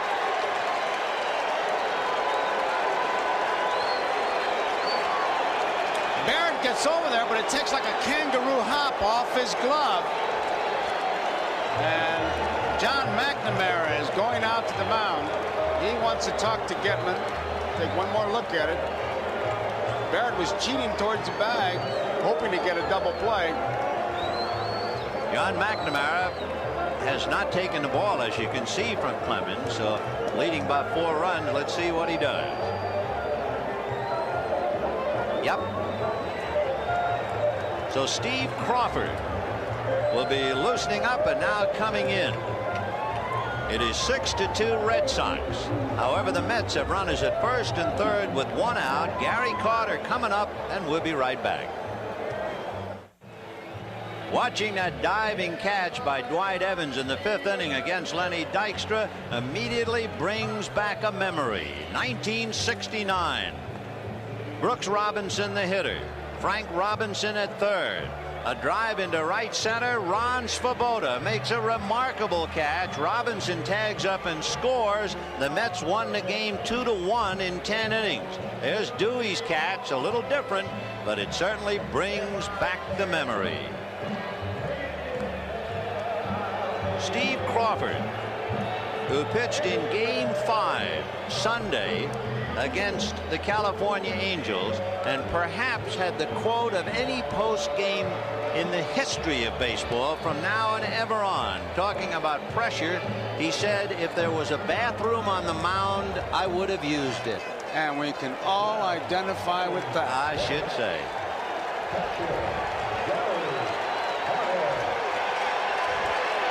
Roger Clemens, remember, as the starting pitcher, did not go the required 5 innings. Consequently, Clemens will not have anything to do with the decision. Gary Carter flied to center and was robbed of a hit by Wade Boggs. And there's a pretty good hole on the left side. Ball 1. So they're playing him up the middle. That's the book on Carter. That's where he's been going. And Boggs was quick enough to fill the gap in the 3rd. So Backman at 3rd, Hernandez at 1st, and the only out was the catch by Evans. There's a hopper through off the glove of Owen. In comes Backman, Hernandez to second. 6-3 Boston. The run is charged to Clemens. The hit is charged to Crawford.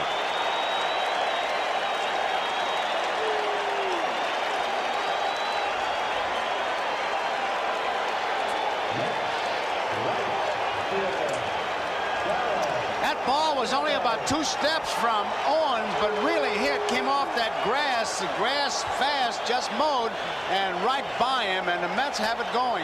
Hernandez at second, Carter at first, 1 out. 6-3 Boston in the 5th, and Darryl Strawberry, the tying run at the plate. He has struck out and a towering out to right. Ball 1. Remember, he hit the fork ball in the 4th inning and hit that drive to right that Evans caught on the track.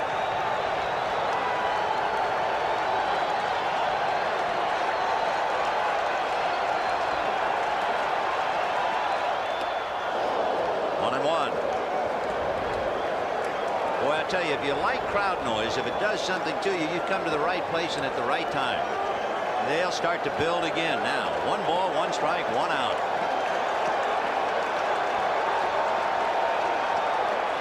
Fork ball, and he went way out in front of it. That fastball, the first fastball he threw was low inside. It set up this fork ball, and I mean, you watch it, you can see it. Look at the rotation. You can see his fingers, what it was, and Strawberry was way out in front. Arm speed of a fastball, but a great off-speed pitch. 1 and 2. 2 and 2. Remember, 1 out. Carter at first, Hernandez at second, 1 run in. Might have been more, except for that great catch by Dewey Evans in right center on Dykstra.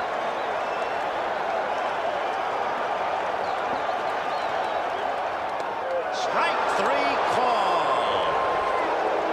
That means that young Strawberry has struck out 16 times in postseason play, twice in each game. Looked like it was a fastball, the outside part to plate, and that really has to have you muttering when you go through that. The batter now is Danny Heap. 2 on, 2 out. 6-3 Red Sox. Danny flied to center and walked. 0 for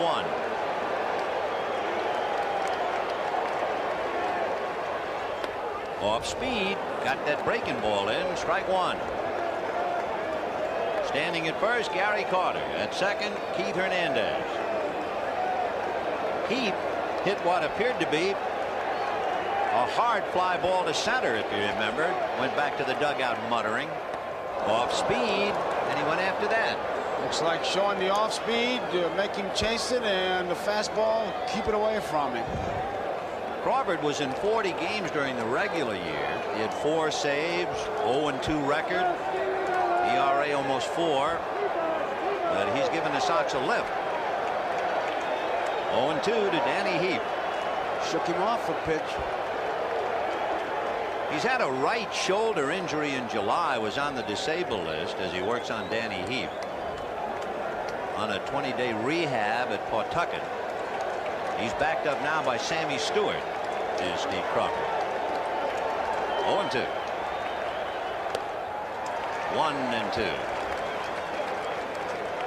In the inning, Evans took an extra base hit away from Dykstra. Backman walked. Hernandez singled off Barrett's glove. That was all for Clemens. Carter singled off Owens' glove for a run, but Strawberry struck out. And here's Heap, 1-2. Fouled away. Fastball. The first pitch he threw was the slow curveball for a strike. He threw a forkball he swung at, then he threw a high, tight fastball, and then you could see Gedman move in with the fastball inside. That was the one he wanted to jam him with, and he fought it off. He has shown him the whole load right there this time at bat. So Steve Crawford trying to bail out Roger Clemens in the 5th inning, and the Mets trying to get back in the game. 6-3 Boston.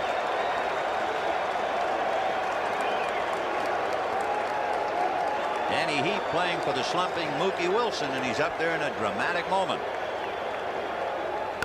Off speed, fouled away. If possible, it'll be something besides the fastball. He's got great confidence in it, and he's putting it in pretty good spots. The Mets have scored once here in the 5th. They have Carter at first, Hernandez at second, and Danny Heap representing the tying run at the plate.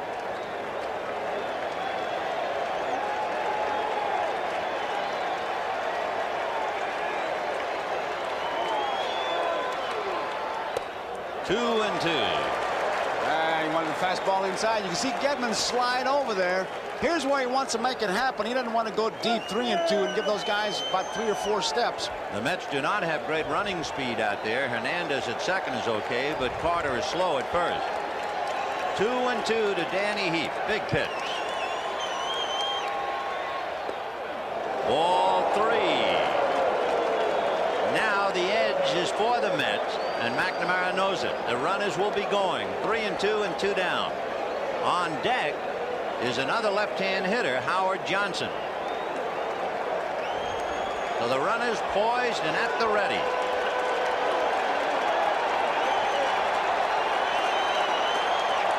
There they go.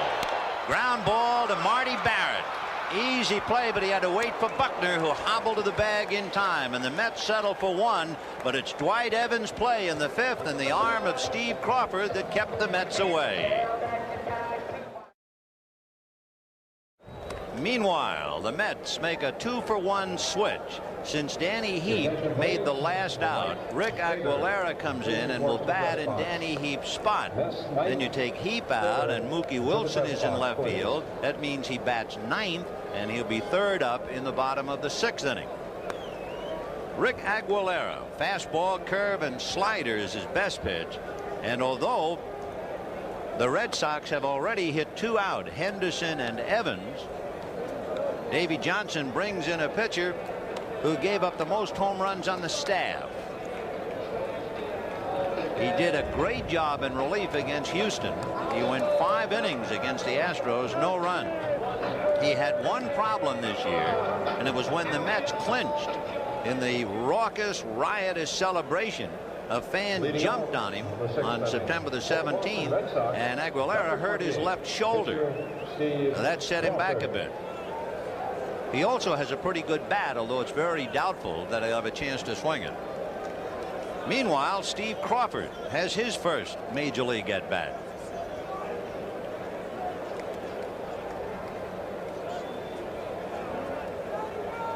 Six to 3 in favor of Boston. 0-1 the count. And now it is Steve Crawford and Rick Aguilera. And whatever happened to the dream matchup? High pop fly into shallow right field. Backman out. Strawberry. So far, Crawford wins the pitcher's pool. He hit it farther than anybody.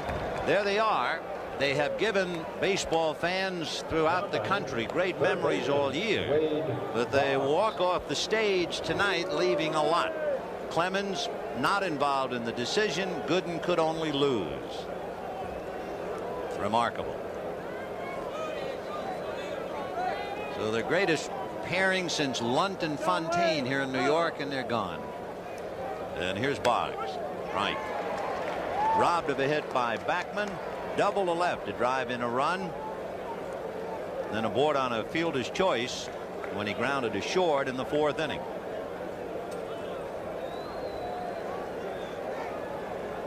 Top of the 6th. 6-3 Boston. I asked Wade Boggs, I said, when do you really put yourself in gear to hit? He said, when the pitcher starts to turn, I start to turn. In fact, he's got a dance term. He calls it cheek to cheek. 1 ball, 1 strike. Subtle devil. 2-1. Smooth talking stranger. Wade Boggs. From Florida. Too bad he's not from Texas. 1 for 3.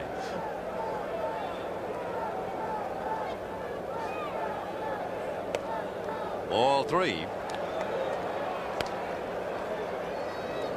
On deck, Marty Barrett.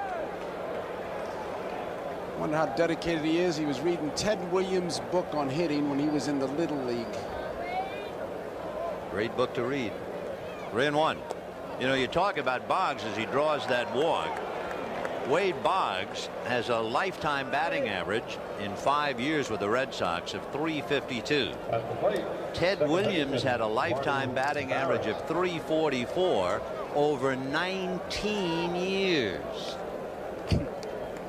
19, and he missed a couple of years because of the war.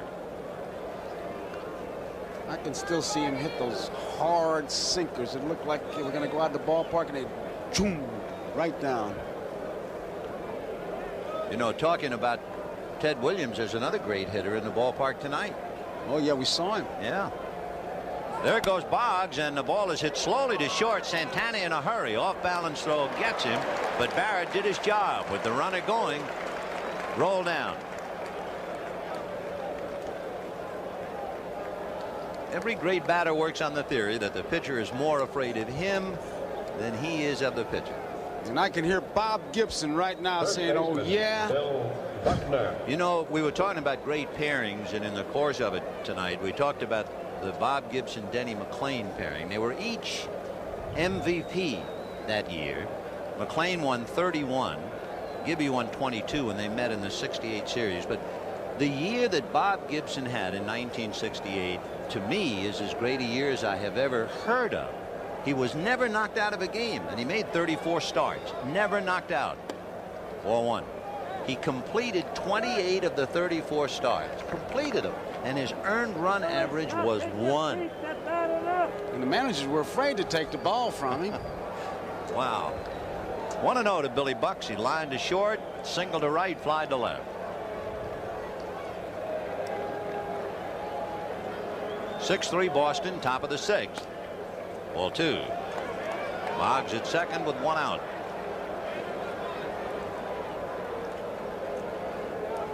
As we look at Wade, Wally Backman in to say something to Aguilera just to give Boggs something to think about.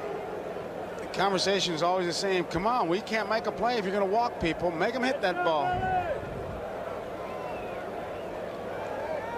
2-0 to Bill Buckner.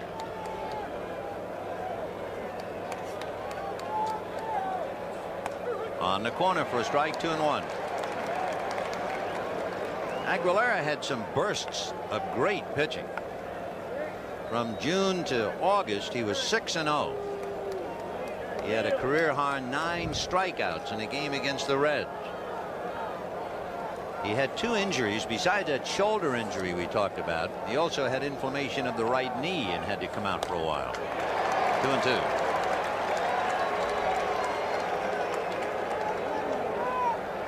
What if Carter got hit again? I saw him just shaking his head once again. That backswing, he's talking to Jim Evans about it. He's going to talk to Walt Riniak about it soon. See, he did get a little tap there. I tell you get those. By the time the year's over, you're just glad to get away from people. I can hear Carter now. Top hand fly my foot. Yeah. Killing me. 2-2.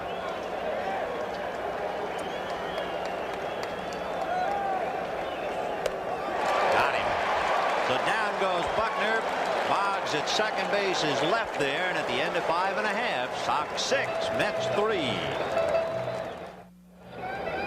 2 big decisions tonight involving Dwight Gooden. One would be John McNamara playing with his head a little bit, going after that bandage, and the other Davey Johnson's decision to let him bat. That was a bit unusual. Johnson had a chance to make a move. Gooden, I'm sure that he's thinking about it, and I agree with you with the Gooden thing. They took the Band-Aid off his left finger's ring finger, and might have affected him. Also, the Mets have the chance now. They got into the Red Sox bullpen early enough, but they haven't been able to capitalize on it.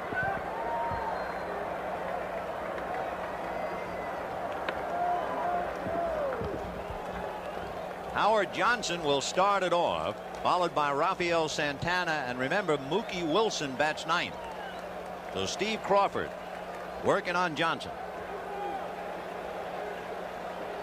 Hojo struck out in the 2nd inning, then hit what looked like to Davey Johnson, and I'm sure everybody in the ballpark, a home run to right in the 4th inning, and it died, and Dwight Evans caught it. That was a big play. Then leading off the 5th, Evans made a diving, dazzling catch to make an extra base hit away from Dykstra. Plus the 2 great defensive plays by Wade Boggs, and that's the difference. That has kept the Sox on top, leading by 3.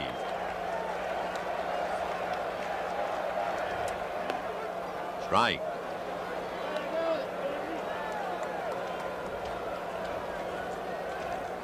Make no mistake about it, at this juncture, the proud Mets are hurting. They lose this one, down 2-0 and go to Fenway to battle to survive. You'll hear all kinds of statements. 1-1. Fouled away. 1-2.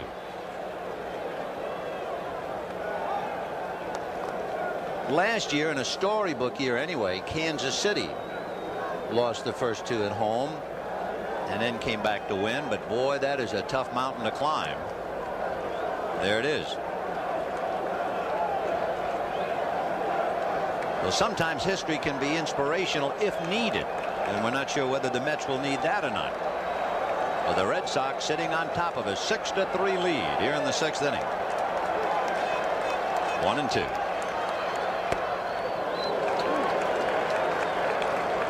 On deck, Rafael Santana, who was 2 for 2 against Roger Clemens. And then Mookie Wilson.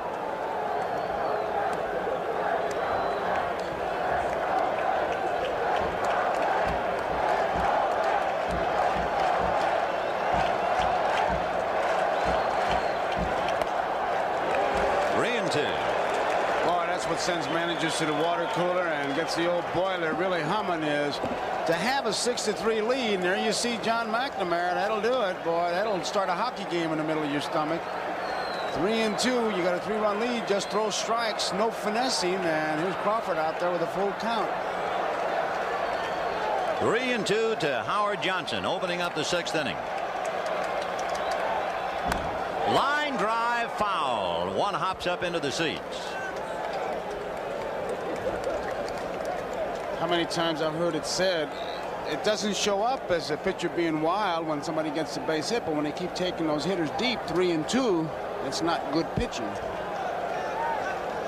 Well, you know, the Boston bullpen has been somewhat maligned, and Davey Johnson has read all about it. But if Davey read the papers today, he read a quote from Joe Sambito. It made some sense about the Red Sox pen. Since the 1st of September, it has done quite a job. Popped in the air, and looking for help is Owen. Coming in to provide it is Rice. Somebody threw something out of the stands too, Vin. Wow. You can see what Rice is doing now, and that's terrible. And the fans are reacting to it.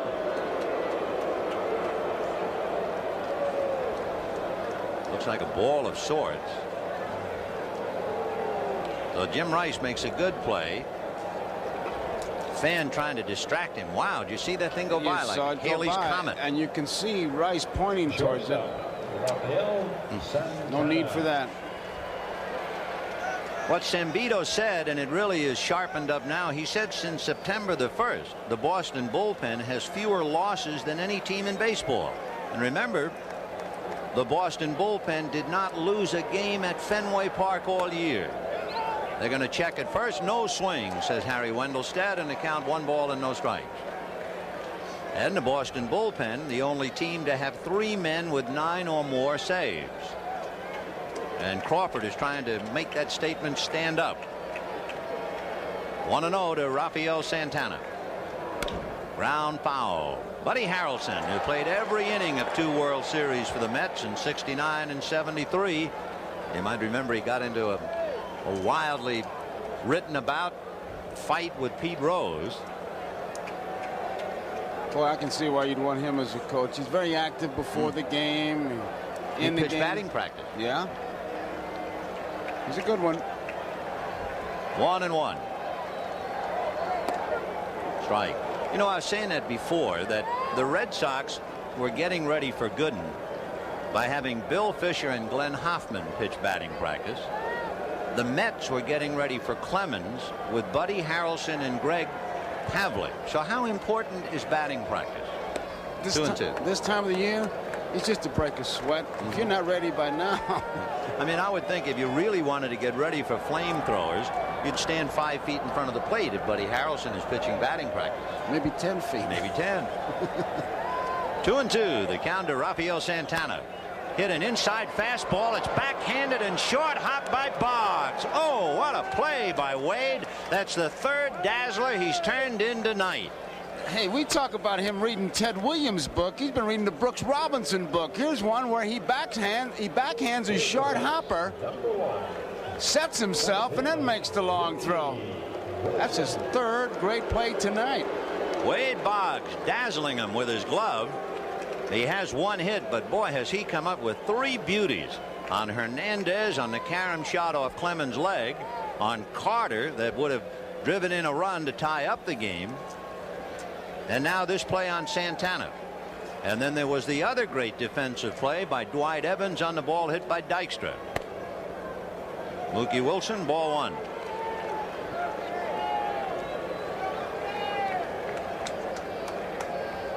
One and 0.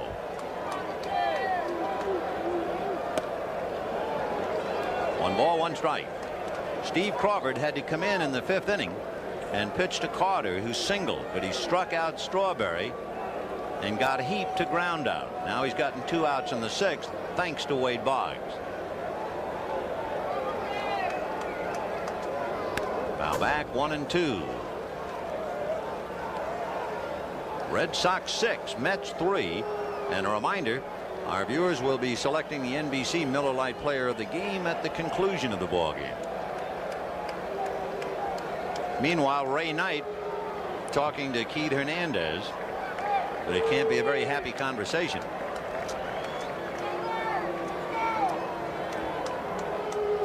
One and 2 to Mookie Wilson. The Mets bench is anything but animated. See Gedman say, "Shake me off." 1 and 2. Got him, and down goes Mookie, and hope sinks some more at Shea at the end of 6. A dazzling Red Sox show, and they lead 6-3. You hear about Wade Boggs' bat, but he has really made himself into a good infielder.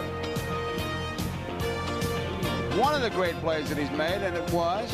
And Evans, he could have made this play easily if he thought he was the only guy in the ballpark, but thinking collision and may have lost it a bit. He dives and holds it, and once again, here's Boggs. Backhanded this time. Usually when a fella can do one thing good, and Boggs certainly is good at hitting, that's all he wants to do. But the good ball player, the real good ball player, he works on the things he's a little weak on, and Boggs has made himself a doggone good infielder. Well, we've gone to the 7th inning. Red Sox 6, Mets 3, and Jim Rice, first ball swinging all night, fouls it away. 0-1.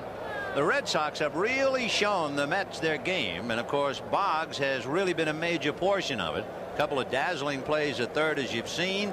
He also doubled to drive in a run. The Sox have 8 hits, and that's going to be number 9. And for Jim Rice, his 2nd hit. And once again, the Sox get the leadoff man on base. They had Owen lead off the 3rd with a walk. Henderson lead off the 4th with a home run. Rice lead off the 5th inning with a single, and now the single by Jim in the 7th inning. Remember, Evans came up in that 5th inning after Rice jumped on the fastball and hit a fastball on the tent out there in left center field.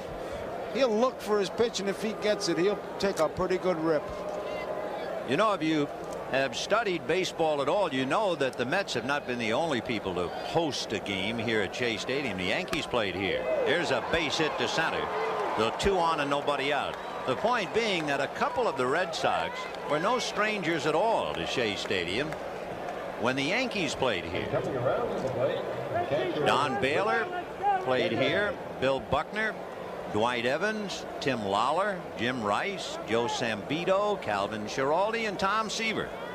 They all know about Shea Stadium, and they now have piled up 10 hits.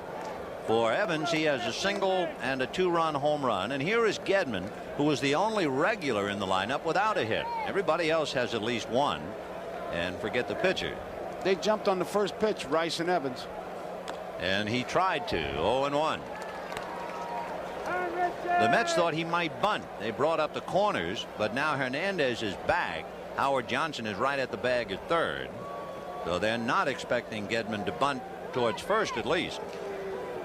I think I'd snap off a curveball right here, hope for the ground ball. If he bunts, he bunts. I wouldn't look for it. No. Hit down the left field line, slicing foul, and well out of play. 6 runs, 10 hits for Boston. 3 runs, 6 hits, and an error for the Mets. I just wonder if he missed a sign or something, because Carter really talking to him. There's no way you're going to get a ground ball where that pitch was. And that's what you're looking for. 2 men on, nobody out, catcher running. He's got the good overhand curveball. And with the man on second base, they could have conceivably switched signs, and luckily it was fouled off, and Carter was not crossed up. But he sure had an animated conversation, if nothing else. One catcher trying to outslick another at the plate.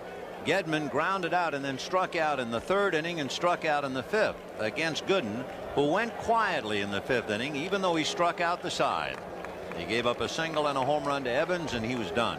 He's not sure of the signs. See, what I knew that was happening. I'm almost positive he got crossed up. Now, usually when you got a man on second base, you touch your equipment, that's the indicator. Whether you touch the mask, it'll be the first sign. Touch your chest protector, it'll be the second sign. Touch your shin guard, it's the 3rd sign. Or whatever you make up between innings. And Carter went to his mask, and as soon as he did, Aguilera backed off.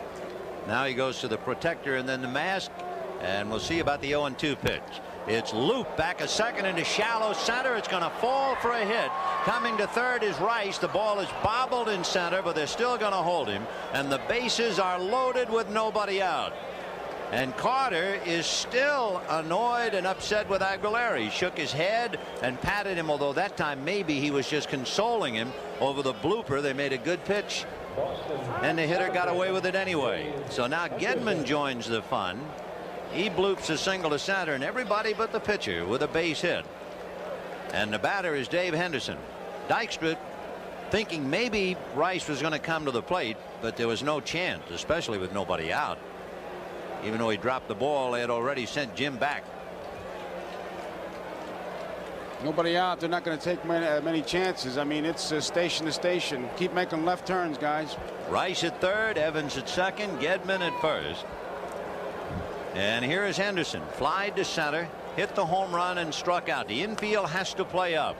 And the pitch outside, ball 1. It's too late now to give up a run and go for 2. It's the 7th inning and the Sox are leading by 3.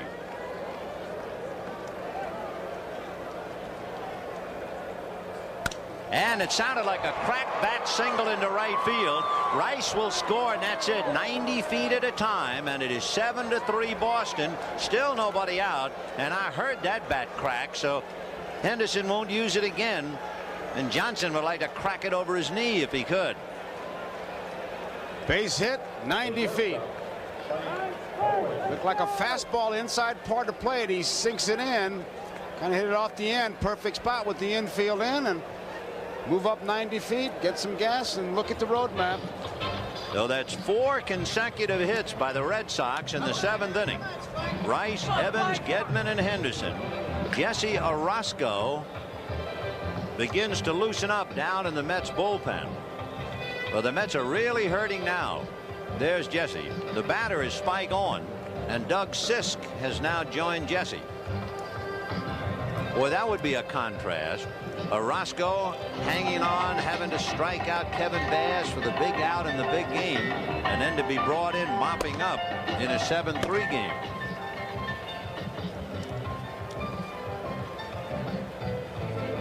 Bob Stanley throwing in the Boston bullpen, and Davey Johnson, a troubled and very unhappy Mets manager.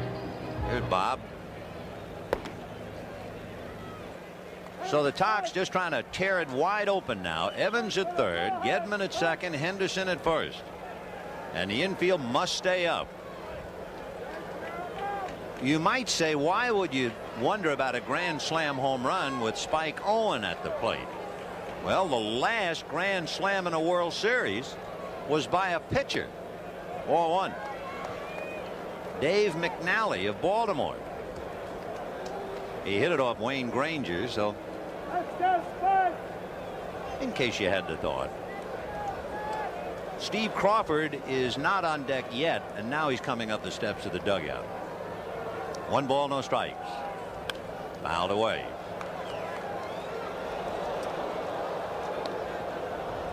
Crawford, the leading hitting pitcher on the Red Sox staff, he made contact and hit a fly ball.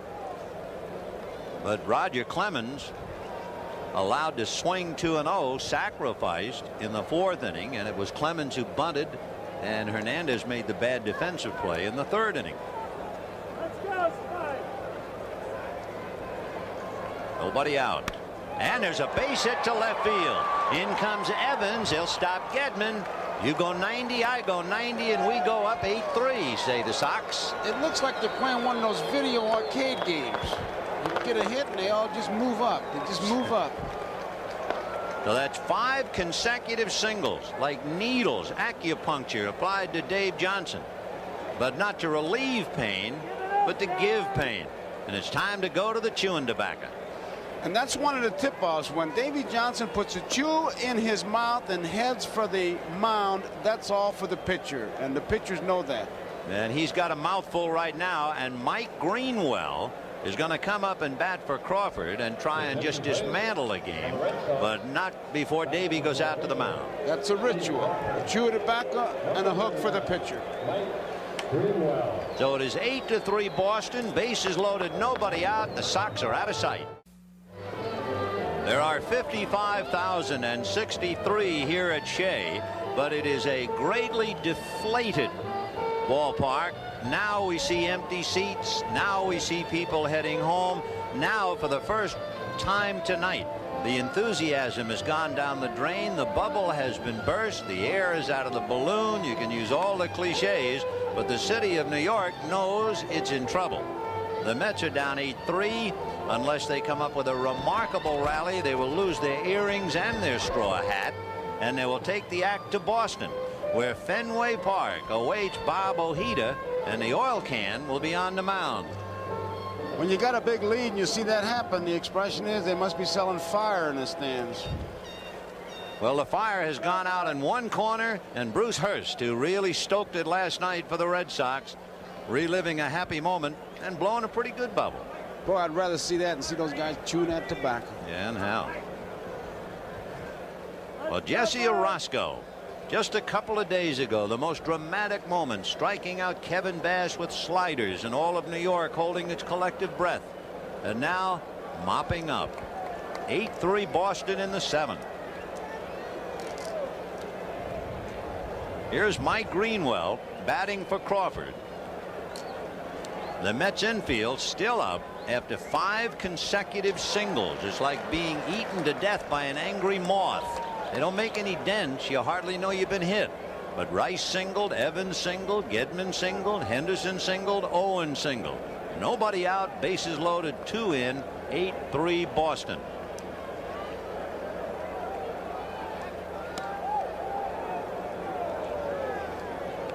In the World Series, as you can see, 6 consecutive hits, and Boston has 5 in a row.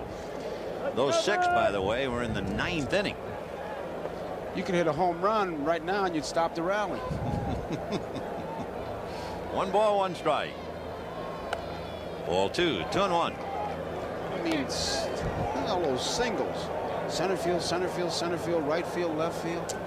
And of course, hanging over Shea Stadium, not only the pall of defeat, but also the weight of the second guess. And I'm sure Davy Johnson, had he only been given the opportunity to do it over. That was in the 4th inning with 2 on and 2 out, and the Mets very much in the game. Gooden batted, stayed in the game, gave up 2 more runs in the 5th inning, and for all intents and purposes, the game went down the drain. And although Johnson was probably right in his assessment of Roger Clemens, feeling that the Mets would get to Clemens, Roger, remember, had to leave in the 5th inning. It was too late. 2-2, the count to Greenwell. Gedman, Henderson, and Owen on the line. Ground foul back of Walt Reniak, the pride of Natick, Mass. What were you telling me as we look at Steve Garvey and Jay Johnstone? Yes, here's to you. Schlanthawallager. That's a Gaelic toast. Bob Stanley told me that in high school, Reniak holds the high school passing record over Flutie. And Bill Robinson, who insists I am not the batting instructor, I am the hitting instructor, still waits for the Mets to hit. 2-2.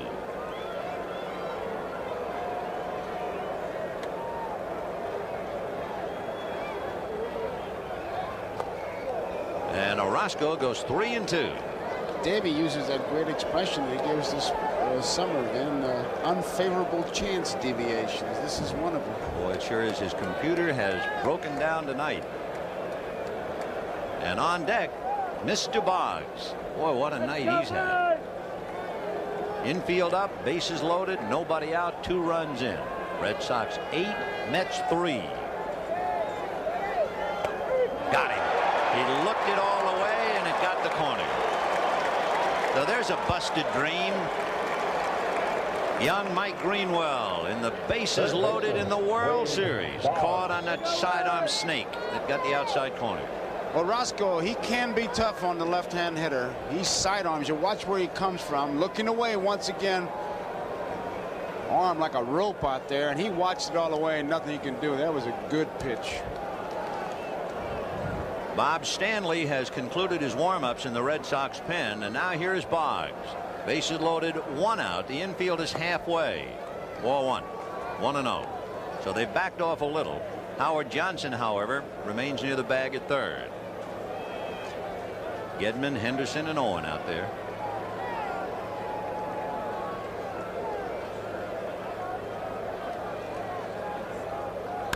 Slicing foul down the left field line, way out of play. 1-1. When the Mets hit in the 7th inning, they will send up Len Dykstra, Wally Backman, and Keith Hernandez. If you're wondering, Boggs does have a grand slam this year. Oh, that was a good pitch. He quit on it and it dropped in there. Vicious curveball. It's a kind of a pitch he usually waits on. Hits to the opposite field. 2 strikes now. He'll be going almost certain that he'll be from the mound towards left field. 1-2 to Wade. Got him on the breaking ball, and that's quite a feat in itself.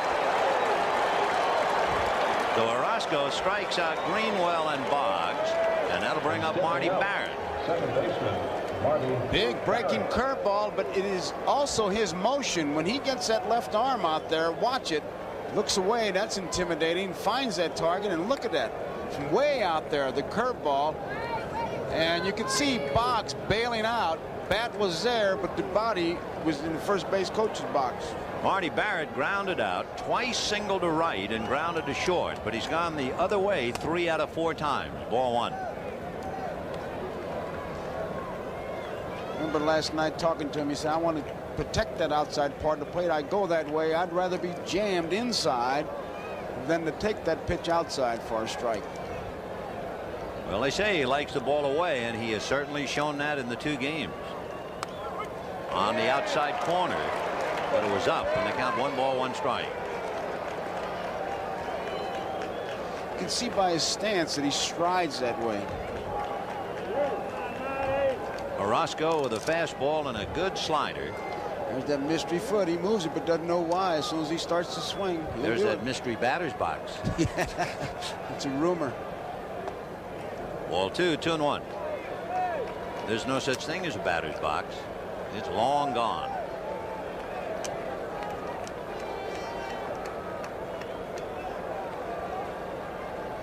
Batters know exactly where to step, though. They got their favorite spot. 2-1 to Marty Barrett. And he hits it in the air to left center. Dykstra trying to run it down. He does. However, 5 straight hits for 2 runs. 3 left. And at the end of 6 1/2, 8-3 Red Sox.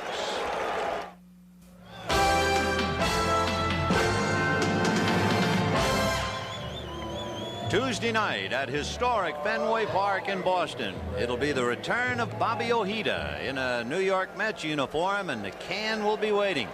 Tuesday night. But we still have plenty of tonight left. 3 innings to go, and Bob Stanley, the big guy with a good palm ball. He'll be working on Lenny Dykstra. 1 ball and no strikes. So the Mets got what they wanted. They got into the Boston bullpen early enough, but Crawford shut them down, and now Stanley's trying to do it. A hopper into left field. Base hit for Dykstra.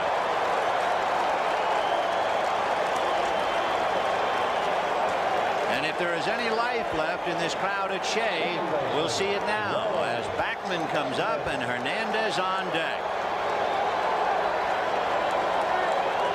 Stanley was a workhorse for the Red Sox. He was in 66 games during the regular year. He even got a start in Kansas City.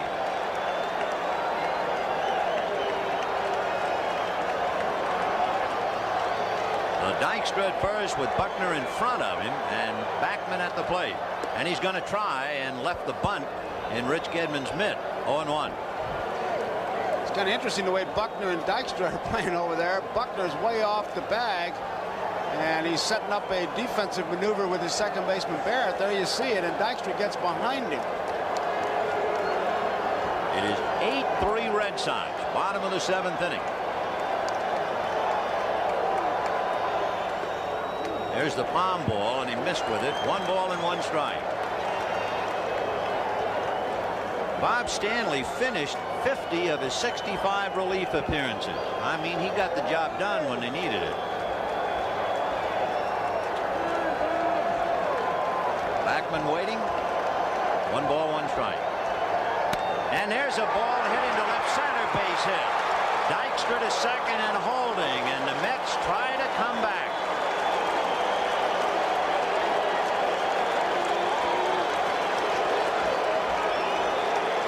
I'm sure that McNamara would like to keep Schiraldi out of there, but you never know. There's some action. Somebody's getting up.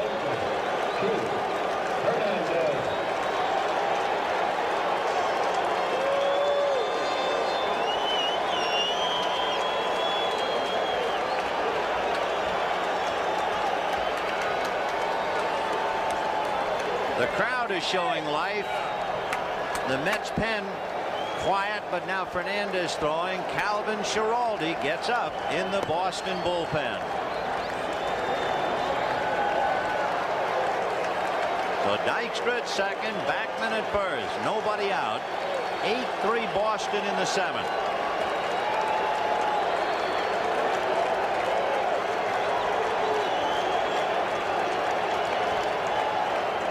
Hernandez walked in the first inning, slammed one off Clemens' leg, and a great play by Boggs got him in the 3rd inning, and he singled off Marty Barrett's glove in the 5th.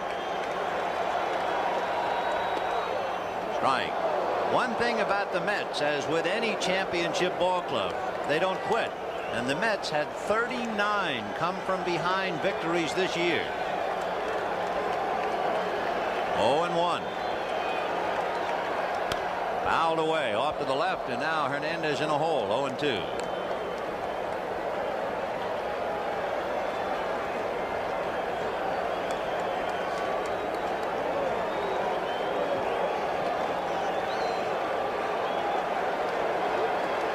Mets trying to get back in the game. The 2 pests are on the baseline. Palm ball misses. 1-2.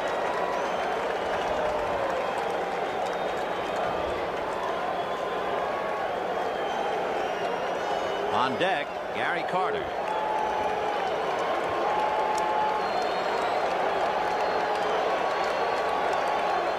Palm ball got him.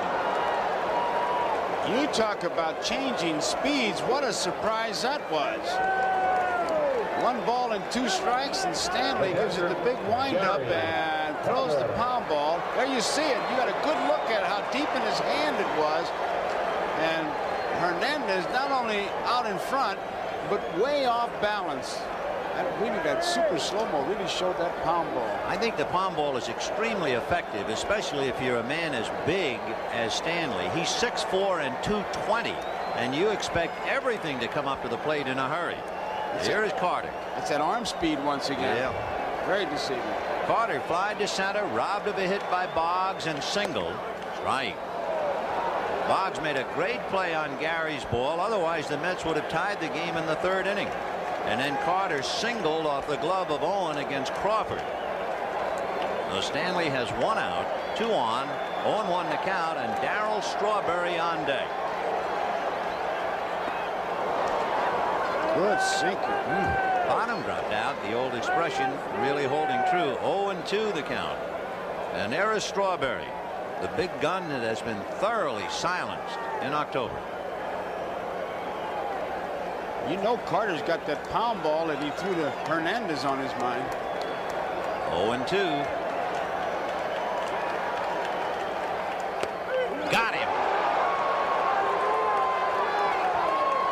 He took a shot at the outside corner, and it's one of those too close to take with 2 strikes.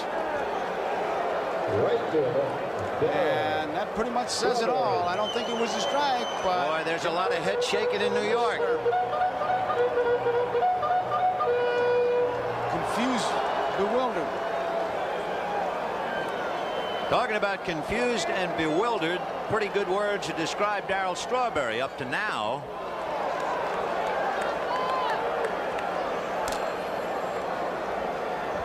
Here's that pitch to Carter. Look at Gedman setting up.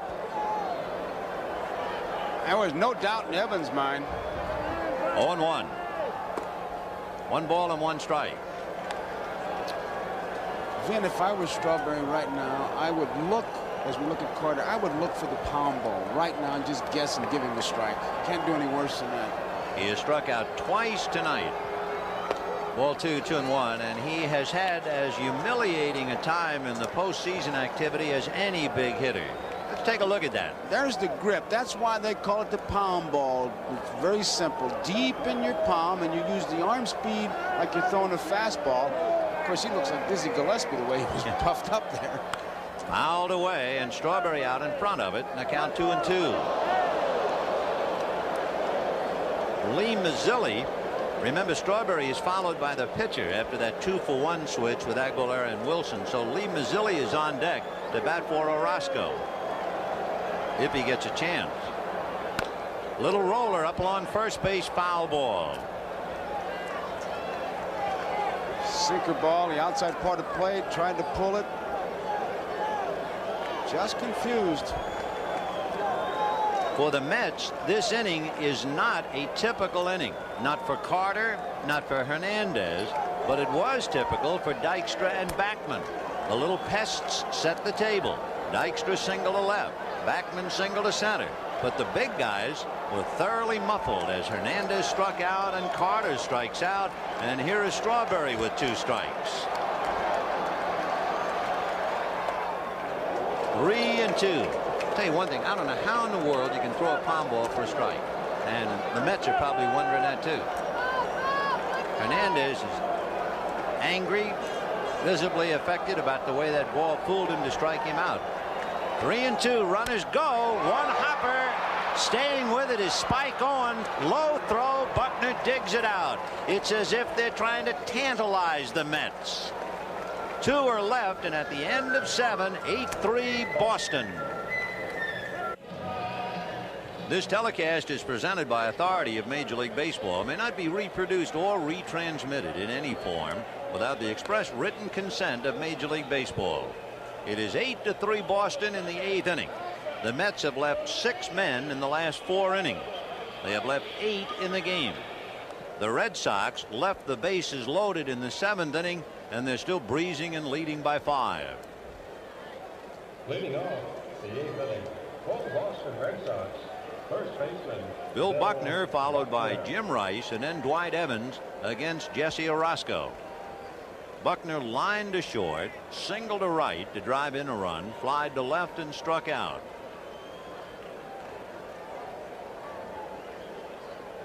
Everyone in the starting lineup with at least 1 hit. Rice has 2. Evans has 2 plus a walk. Henderson has 2. Owen has 2. Barrett has 2. And Buckner and Boggs and Gedman 1 apiece. Right. I look at Buckner, Vin, with those high top shoes and a mustache, and I think of my T206 old time bubblegum cards like he was with the Highlanders. This is Billy Joel. Christy Brinkley on the other side of the camera for a change, videotaping the crowd. That's a waste to have her on the other side of the camera. 0-1. Billy Joel sang the national anthem. There, now that's better. What is she taking? Cameraman? I guess that's infinity. She takes a picture of herself, taking a picture of herself, taking a picture ad infinitum. Okay. Right. Ad nauseum. That's better. That's better. 1-1. Fouled away. 1-2. I understand that second one. Me too. 1-2 to Billy Bucks in the 8th inning. 8-3 Boston. Bobby Ojeda. He was 18-5 during the regular year, and he's got a date in Fenway Tuesday night against Dennis Oil Can Boyd. And what about Wednesday? What about Wednesday? For a few moments, and for a few moments only, we saw Sid Fernandez throwing in the Mets bullpen. There's a looper to right, and that's going to fall for the 14th Red Sox hit. I would think a pinch runner would come in. I'd look for old Stapleton. I would think, just to give him a break. Jim Rice. Now just watch him labor to first base. Look at those legs. And he's running on marbles. Here comes Buck out. And he gets a well-deserved round of applause for his gutsy playing on a bad leg. Billy Bucks leaving the field. And running for him at first base, Dave Stapleton. And they know how much it hurts him. Boy, do they ever. And he never complains. No. So there is Dave Stapleton at first. And Jim Rice with 2 singles and 4 trips at the plate.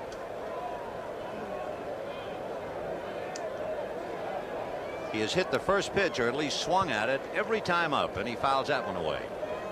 And as we talked about last night in talking to him, he makes up his mind before he goes into the batter's box. You know, they say he'll be a first ball fastball hitter. He was a first ball slider hitter just then. He's an equal opportunity first ball hitter. That's right. You throw it, I'll hit it. 0-1. Fastball. 0-2. Here's what they're choking up on the bat, what he did. He says, I just want to be quick with the bat. And if I can be quick with the bat by choking it up a little bit, he's a little bit down on the end, though, now. He's still up a little bit, not right down on the end, but he's been up higher than that. He wants to be quick with it. Stay away from strikeout and double play if he can. 0-2 to Jim. And he whacks that off-speed pitch into left field for a base hit. And what an exchange of looks.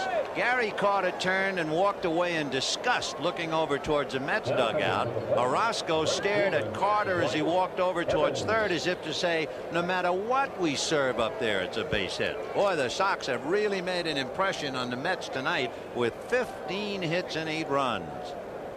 But, you know, I can see Gary staring out there. You're saying to yourself, man, you got him 2 strikes. If you're going to throw a curveball, bounce it up there. He might chase it. Maybe something will happen. But to give him a room service job like that, you're asking for off speed. Boy. All right, 2 on, nobody out. And here's Dwight Evans. That's the off-speed pitch, but he got it outside. Ball 1. Dwight walked and struck out. Hit a 2-run home run in the 5th inning. Singled in the 7th inning. And made a dazzling catch of a ball hit by Len Dykstra in the 5th inning. Little slider for a strike. That's the interesting thing about what the Red Sox have done tonight. Number one, they've hit everything that the Mets pitchers have thrown up there. And Don Baylor, who has been the designated sitter for 2 games, will probably be back in action at Fenway Tuesday night. Big chopper to short. Santana goes back to second, and Backman on to Hernandez for the double play. And what a great job Backman did on the pivot. He really had to go to the shortstop side and really put something on it.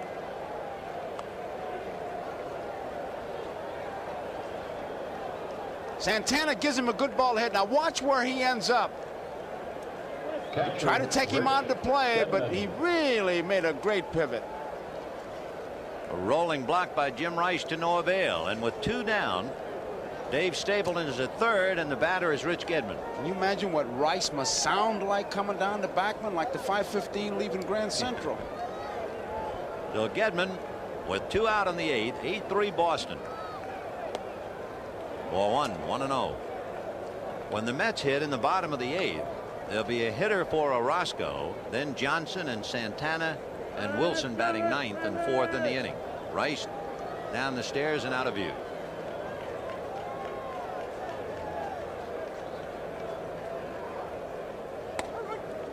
One and 1. So the Red Sox have been extremely impressive in 2 games. They won that tough one 1-0 last night. Tonight they have piled up 15 hits and 8 runs. They have had 4 dazzling defensive plays. the Mets got into their bullpen and have been completely shut down by Crawford and Stanley. And all the while, Davy Johnson and Mel Stottlemyre can only sit and sip hot coffee and wait.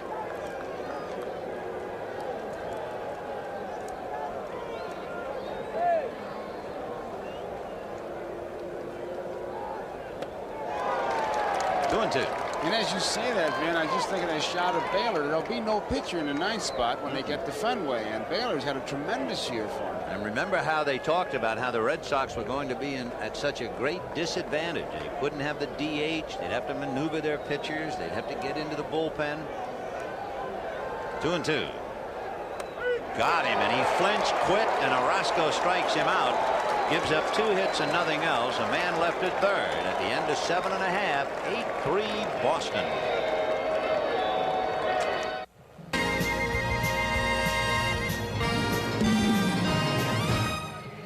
Pictures showing you the despair of the Mets, at least at this stage of the World Series.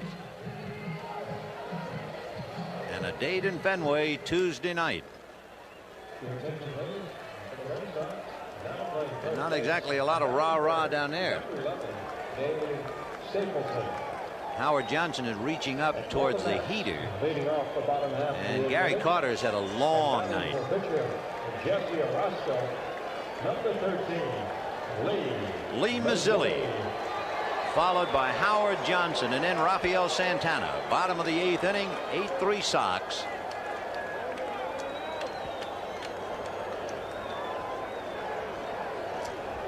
Mazzilli, a former Met who has returned, fouled it away. He wears number 13. If you ask him if he's superstitious, he said, no, when I got back here, my wife and I decided my luck couldn't be any worse. I'll take 13. So he's wearing it. 0-1. Fouled away. When he was a kid, he was not that well known as a baseball player, but he was a dazzling speed skater. He won 8 national championships. 0-1, 1 and 2. When he came up, he was the picture of Saturday Night Fever. Boy, he's something. Boy, he really had that early height. And he lifts a fly ball to Dave Henderson in center, but that's a graveyard out there. 1 away. One of the great expressions of all time, you talk about graveyard, was Fresco Thompson's great description of Willie Mays. He said his glove, Willie Mays' glove, triples go to die. Howard Johnson. Hojo thought he might have hit one out. That was back in the 4th inning. It would have been a big one. It would have revitalized the Mets. They were trailing at the time 4-2, and he came up with a man aboard. And he hit a towering drive that looked like it was heading for the Mets bullpen, and it just died. Evans caught it. And that was a big play. 1 ball, no strikes. Slice foul, out of play. Momentum. The Sox got 3 in the 3rd inning. In the bottom of the 3rd, the Mets came roaring back for 2 and would have at least tied the game. And Strawberry is well aware of it, as well as everybody else, except for the magic glove of Wade Boggs on a ball hit by Hernandez and a ball hit by Gary Carter. Johnson holding back the bunt attempt, and the count 2-1. And then Henderson came up where it was 3-2 Boston, and they were being challenged, and he hit one out, and that was it to say, that's it, stop right here. They added 2 more on the home run by Evans, and all of a sudden what was 3-2 was 6-2. Chopper to Stapleton. He'll hang one to Big Stanley, the Stanley Steamer, and you have 2 out. Shortstop, Rafael John Santana. McNamara, when you were talking about that inner strength that he has, and you likened him to Gil Hodges, the former Marine, no coincidence that John has a son who's a lieutenant in the Marine Corps, and I'm not sure where Mike is, but if he has a chance, I'm sure he is busting his buttons over his dad.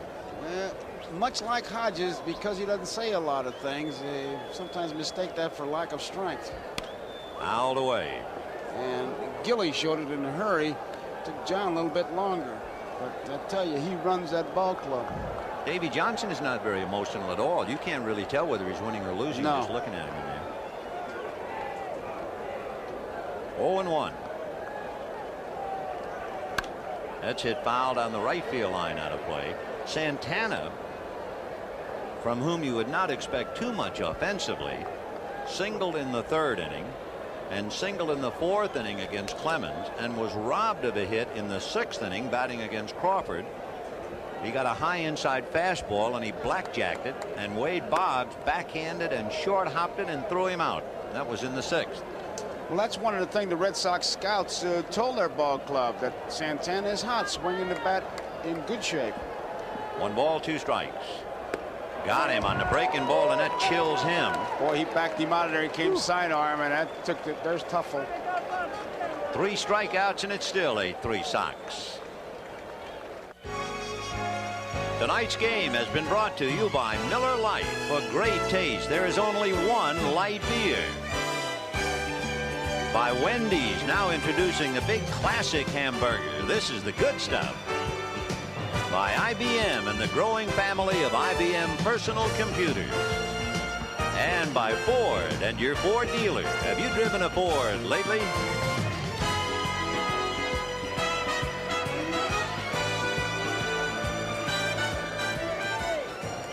The big Hawaiian will hang 10 on the rubber now as we go to the 9th inning. Sid Fernandez.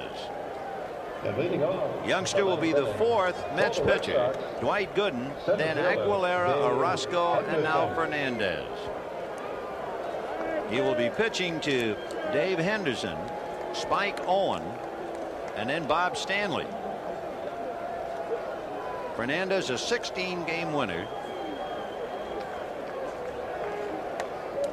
In seeing him pitch tonight, you begin to think more and more about Game 4.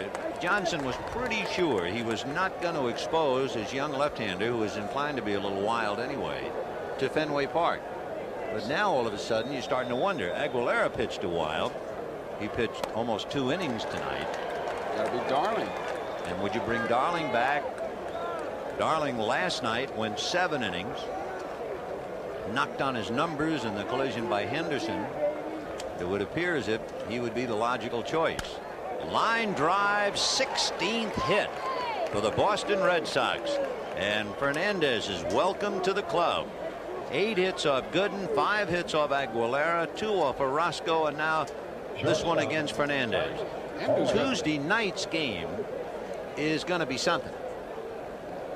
I mean, you talk about drama. Fenway Park. The Mets played there once in a meaningless exhibition game.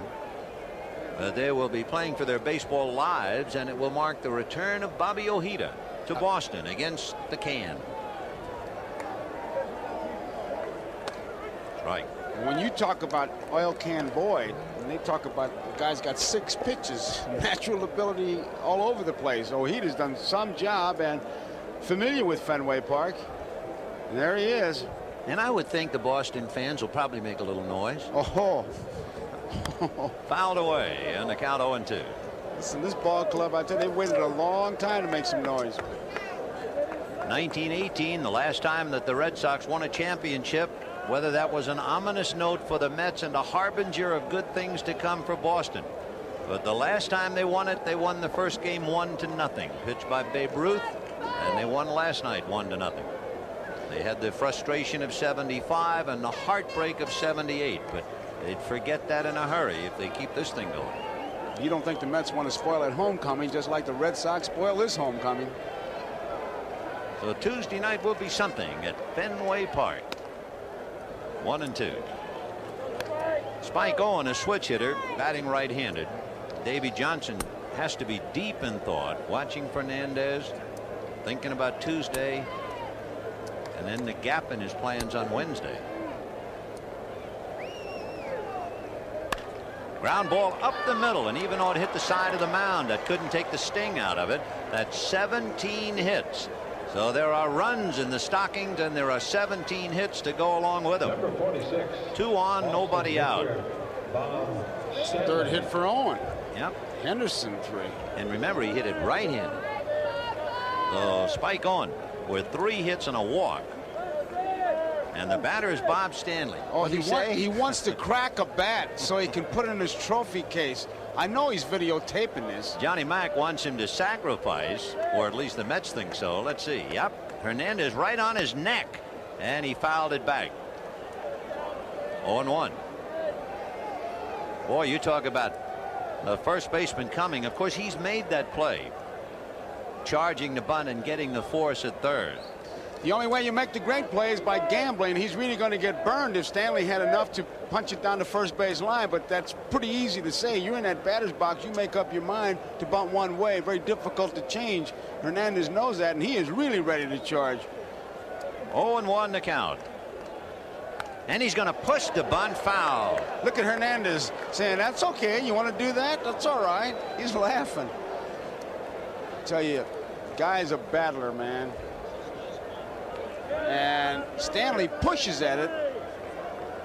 Wants to push it past Hernandez. Boy, these Red Sox pitchers are something. Clemens swings 2-0. Stanley's not content with bunting. He's going to push one by Hernandez. I mean, they love it, huh? Look at this kid laying that one foul. Well, Stanley at least hit the ball. It's a moral victory because the last thing he wanted was to get a mark on the bat, and he at least got that. Sure did. Though Hernandez did not get the force.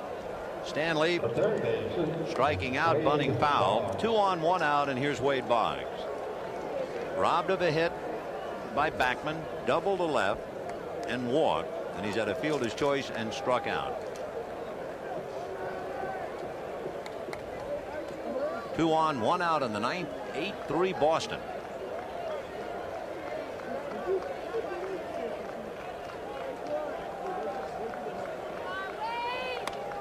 In there.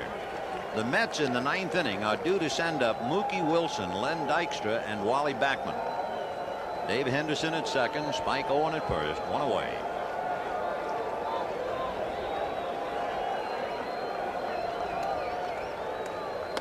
Big slow curveball in there. Boggs, it's that old expression about cutting bait. He wasn't quite sure what to do with it. 0-2.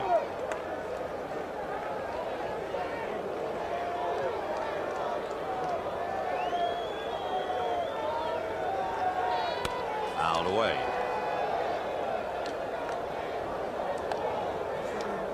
I figure we're 3 hits away from even talking about the record, but if you wonder, the record is 20 hits. The interesting thing about it, back in 1946, the Cardinals got 20 hits against Boston, and that looks like it might be 18. It is against the wall. In comes Henderson on a double by Boggs. Stopping at third is Owen. It is 9-3 Boston. And they're getting close to returning the favor. Do you remember the 20 hits the Red Sox? No, the Red Sox. No, I was just going to say the Red Sox, let's see, what would be received off the Cardinal bats? Yes, I remember. Did you have a slice of that pie? Yes, I did. How big a slice did you have? I had 4 hits. 4 hits, 4 bullets. Well, there's a bullet over the Straw's head. So the beat goes on. Meanwhile, holding at third is Spike Owen, and they're checking him out. He might have hit the bag while waiting for the sign from Latchman. Meanwhile, Hernandez has had it, 2 singles and a double, and you have a pretty good indication of why Davey Johnson was not thinking of using him in Fenway for sure. Oh, and evidently rounding third, tried to jam on the brakes and twisted his ankle slightly, or more than slightly, as he hobbles off. Ed Romero can pick up for him. So Spike has to come out. And he did a fine job. He had a walk, 3 singles. For the Mets, number 36, Doug Sisk. So Doug Sisk will be coming in. Ed Romero will be the runner, and we'll pick up right after this. Right-hander Doug Sisk, the 5th Mets pitcher. It's been Dwight Gooden, Rick Aguilera, Jesse Orosco, Sid Fernandez, and Doug Sisk. You can see Sisk's numbers, and he is asked to try and get the outs. There's no one throwing in the bullpen. You only have Randy Neiman and Roger McDowell left. Oh, you got to get Vern Hochschild in there. He's close. By Vern, coach. I broke in with old Vern in 1942, and we got to remember old Vern. Right. The infield is up. If there ever is a sinking feeling, it has to be an infield up, trailing by 6 in the 9th inning. Ball 1. 9 runs, 18 hits for the Red Sox. 3 runs, 8 hits, and an error for the Mets, albeit a pretty important error back in the 3rd inning by Keith Hernandez. Marty Barrett was extremely tough with the bat with men in scoring position against the Angels. In fact, he was 7 for 10, and he's got another opportunity. 2nd and 3rd and 1 out. Plus handling everything that was hit his way. He was the MVP, and deservedly so. Dave Stapleton is on deck. Doug Sisk out of Washington. Sinker slider pitcher. All 3. He did not allow a home run all year. In fact, the last home run that Sisk allowed was in August of '85.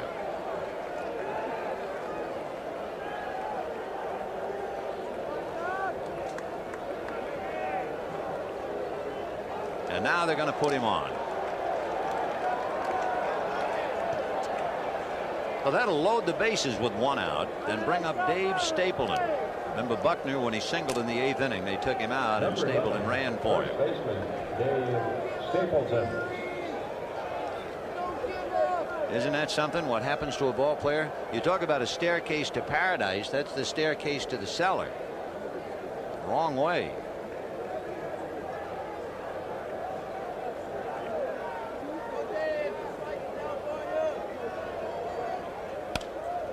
And he promptly lifts a fly ball to shallow left. Mookie Wilson is there. Romero tags, but he's not going to go anywhere. And it's cut off by Howard Johnson. That's the 2nd out. And Jim Rice will be coming up with the bases loaded. He has been swinging at the first pitch at every at-bat. He has struck out, flied to right, single to left, single to center, and single to left. He is 3 for 5. If you were sitting in the ballpark now watching this and knew that, you'd say, you think he'll hit the first pitch? You think they'll walk him intentionally with the bases loaded? You know, I remember that happening. When Mel Ott managed the New York Giants, he walked Bill Nicholson of the Chicago Cubs with the bases loaded intentionally. And Rice, lo and behold, takes the first pitch. Ball 1. First time he has let one go by.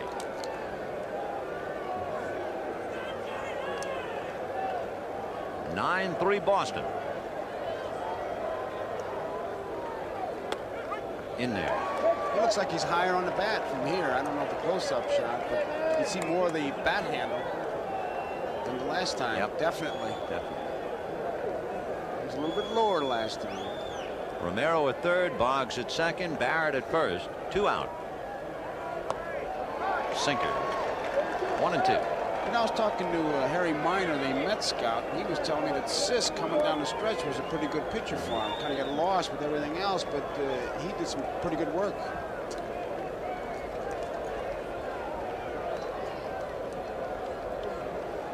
One and 2. Boy, that thing really took off. Carter catching it somewhat awkwardly. 2 balls, 2 strikes. A lot of times they throw that sinker, and then you put down the fastball thinking they're going to throw a sinker, and then they'll sail it like that, and it can be a little tough. Even though you know the pitch is a fastball, you don't know where he's going to throw it, whether he's going to sink it or ride it. 2 and 2. 2 down, bases jammed. Ball 3.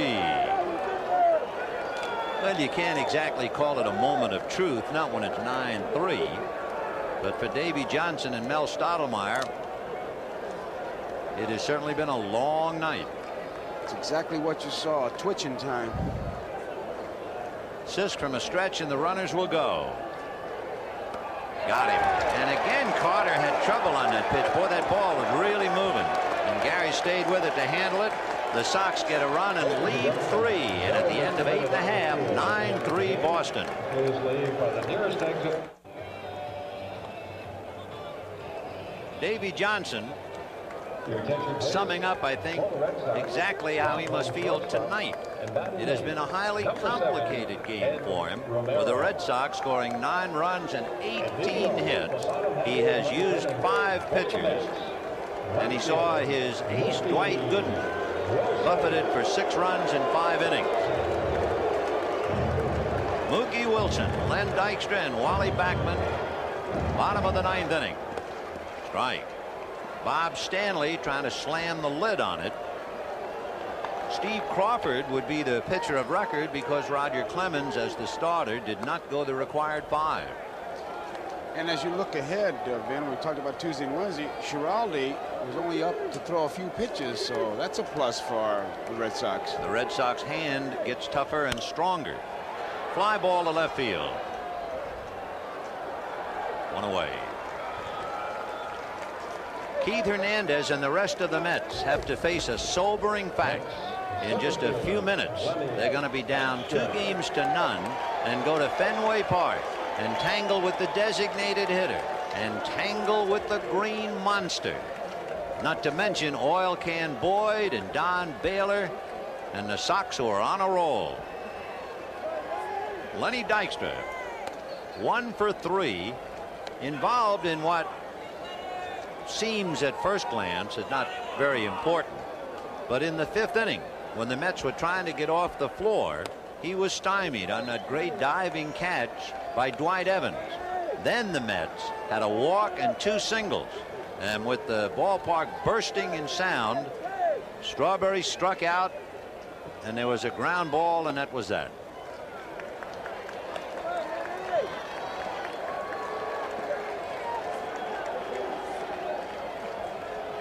For the Red Sox, when we say they are on a roll, remember they were down 3-1 to the Angels and jerked the rug out from under California. They had to win 3 straight from California, and they did it. They came into New York, and they're trying to win 2 straight here. So if the Sox win this game, they will have won 5 straight clutch ball games. They're 2 outs away from doing it. Joe Sambito and Calvin Schiraldi, 2 former Mets, throwing in the shadows of the Boston bullpen. Wally Backman has walked twice and singled twice. Sambito, of course, the left-hander. And Bob Stanley wants a new ball. Pitchers have told me sometimes that some balls feel bigger than others. Sometimes it seems get a seam that's Definitely. raised or what have you. They're almost like the surgeon's feet. Safe crackers. Yes. Pickpockets. Sensitive fingertips. 1 ball and no strikes to Wally Backman. The interesting thing, too, Dykstra has a single and a walk. Backman has 2 walks and 2 singles. That means that the 2 guys who set the table, the 2 pests, the 2 fellas who are so important, and how important it is to keep them off the base paths, have been on the bases 6 times and only once produced a run. So you lay the body right at the doorstep of the heart of the Mets lineup. Hernandez, Carter, Strawberry, because the little guys have done their usual big job. Marty Barrett and Gedman went out and told Stanley what he knows, get the ball over, and the big guy probably said, what do you think I'm trying to do? Well, you're not doing a very good job. Throw some strikes. That's usually the conversation you hear. 2-0. And he does what he's told. No strategy. You just say, hey, we can't make a play if you walk everybody. I'm not trying. Some conversations you have out there.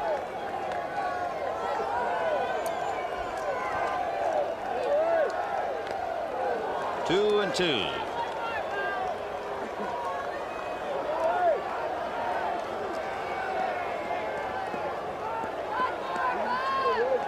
Keith Hernandez waiting his turn on deck. He has 1 hit.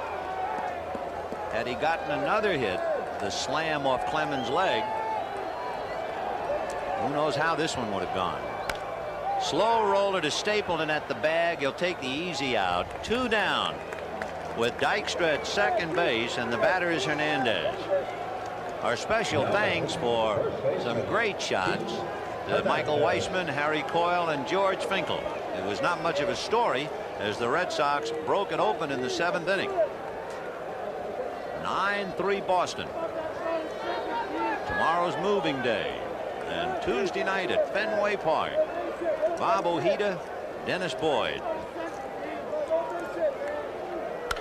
High drive into deep center. Henderson digging to the track at the wall. He's got it. And that summed up the Mets all night. They've been a buck short, and the Red Sox, who were supposedly almost a 3-1 underdog team, have swept 2 in New York. They have sent Davy Johnson and the Mets back to the gloom. And we'll see if it continues at Fenway Tuesday. For the New York Mets, disillusionment, and for Wade Boggs and company, they feel they're a team of destiny, especially after they won that big game against the Angels, and it is held up. Tonight's NBC Miller Lite player of the game would be Wade Boggs, and Miller Lite happy to present a check for $1,000 in the name of Wade Boggs to the National Multiple Sclerosis Society. Boggs took a hit away from Hernandez, took a hit away from Carter, took a hit away from Santana. He doubled and scored a run, then he doubled again in the 9th inning, and so Wade gets the honor indeed. But the Sox get the win. That is the big one. You know, you come into a park, you say, well, if we can split, win one and lose one, we'd be happy. 2-0, they really have to feel that they can do some big damage in Fenway. It must have seemed like an eternity to the New York Mets, and it was close. 3 hours and 37 minutes. Wade Boggs has to be the man of the moment. Let's go to him and to Bob Costas. All right, Vin, thanks very much. You know, Wade, a few years ago, most observers would have named you a less than average defensive third baseman. Everybody talks about the 3 batting titles, but you've worked to become effective with the glove. Most definitely. I come out every day and work 15-20 minutes extra on the ground balls. The fielding doesn't come easy, and I have to work a lot harder on my fielding than I do my hitting, and it's paying off.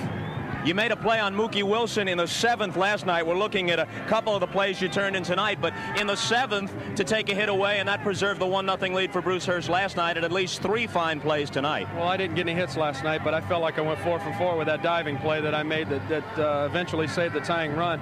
And the only way you can do is contribute in games like this, and I'm just going out there trying to do the best I can.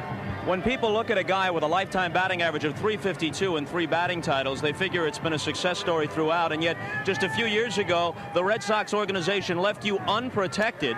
Any team in baseball could have had you for 25 grand, and they all passed. Well, I'm glad they did, because my heart's in Boston, and I'm just doing all I can to contribute in this World Series.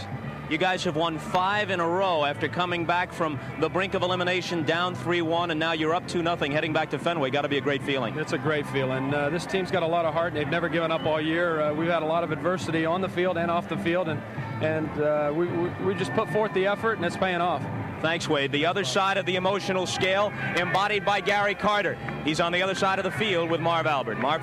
All right, Bob, and for Gary Carter and the Mets, not a pleasant weekend here in New York. The scenario now, the worst possible case, you go to Fenway down 2-0. Well, it's going to be a tough go, Marv. This Boston Ball Club, they got a great lineup, and they've gotten some good pitching performances. They got one tonight out of their bullpen, that's for sure. So, hey, we'll go on to Fenway, and hopefully we can pick it back up again. Mets still not hitting. Is the ball club pressing at this point? I don't think so. We just came off one of the most pressurized series that we've ever played, and I don't know. We got something going a little bit tonight, 8 hits, but we'll have to pick it back up in Boston. Of course, out of the 8 hits, 2 were bunt singles. Are you embarrassed by what has taken place here at Shea? No, not at all. I'm very proud of this ball club, and I think we've done it all year, and it's just a shame that, these first 2 games went the way they did, but the Kansas City Royals were down 2 games last year and came back, so anything can happen. In fact, the Royals, the only club in World Series history to win after trailing 2-0, losing the first 2 at home. No, exactly, Marv. That's just it about a World Series game, and going on to Boston, and we feel that we can pick it back up again. All right, what about the pitching rotation? Fernandez used tonight. It was thought that he would not pitch in game number 4 at Fenway. The thought was Ricky Aguilera, who was utilized tonight. Will it be Darling on 3 days rest? Well, it could be, but I think that Davey is just using everybody he possibly can, and I would say, if anything, it might come back with Sid Fernandez. All right, Gary Carter of the Mets. Let's get back to Vin and Joe.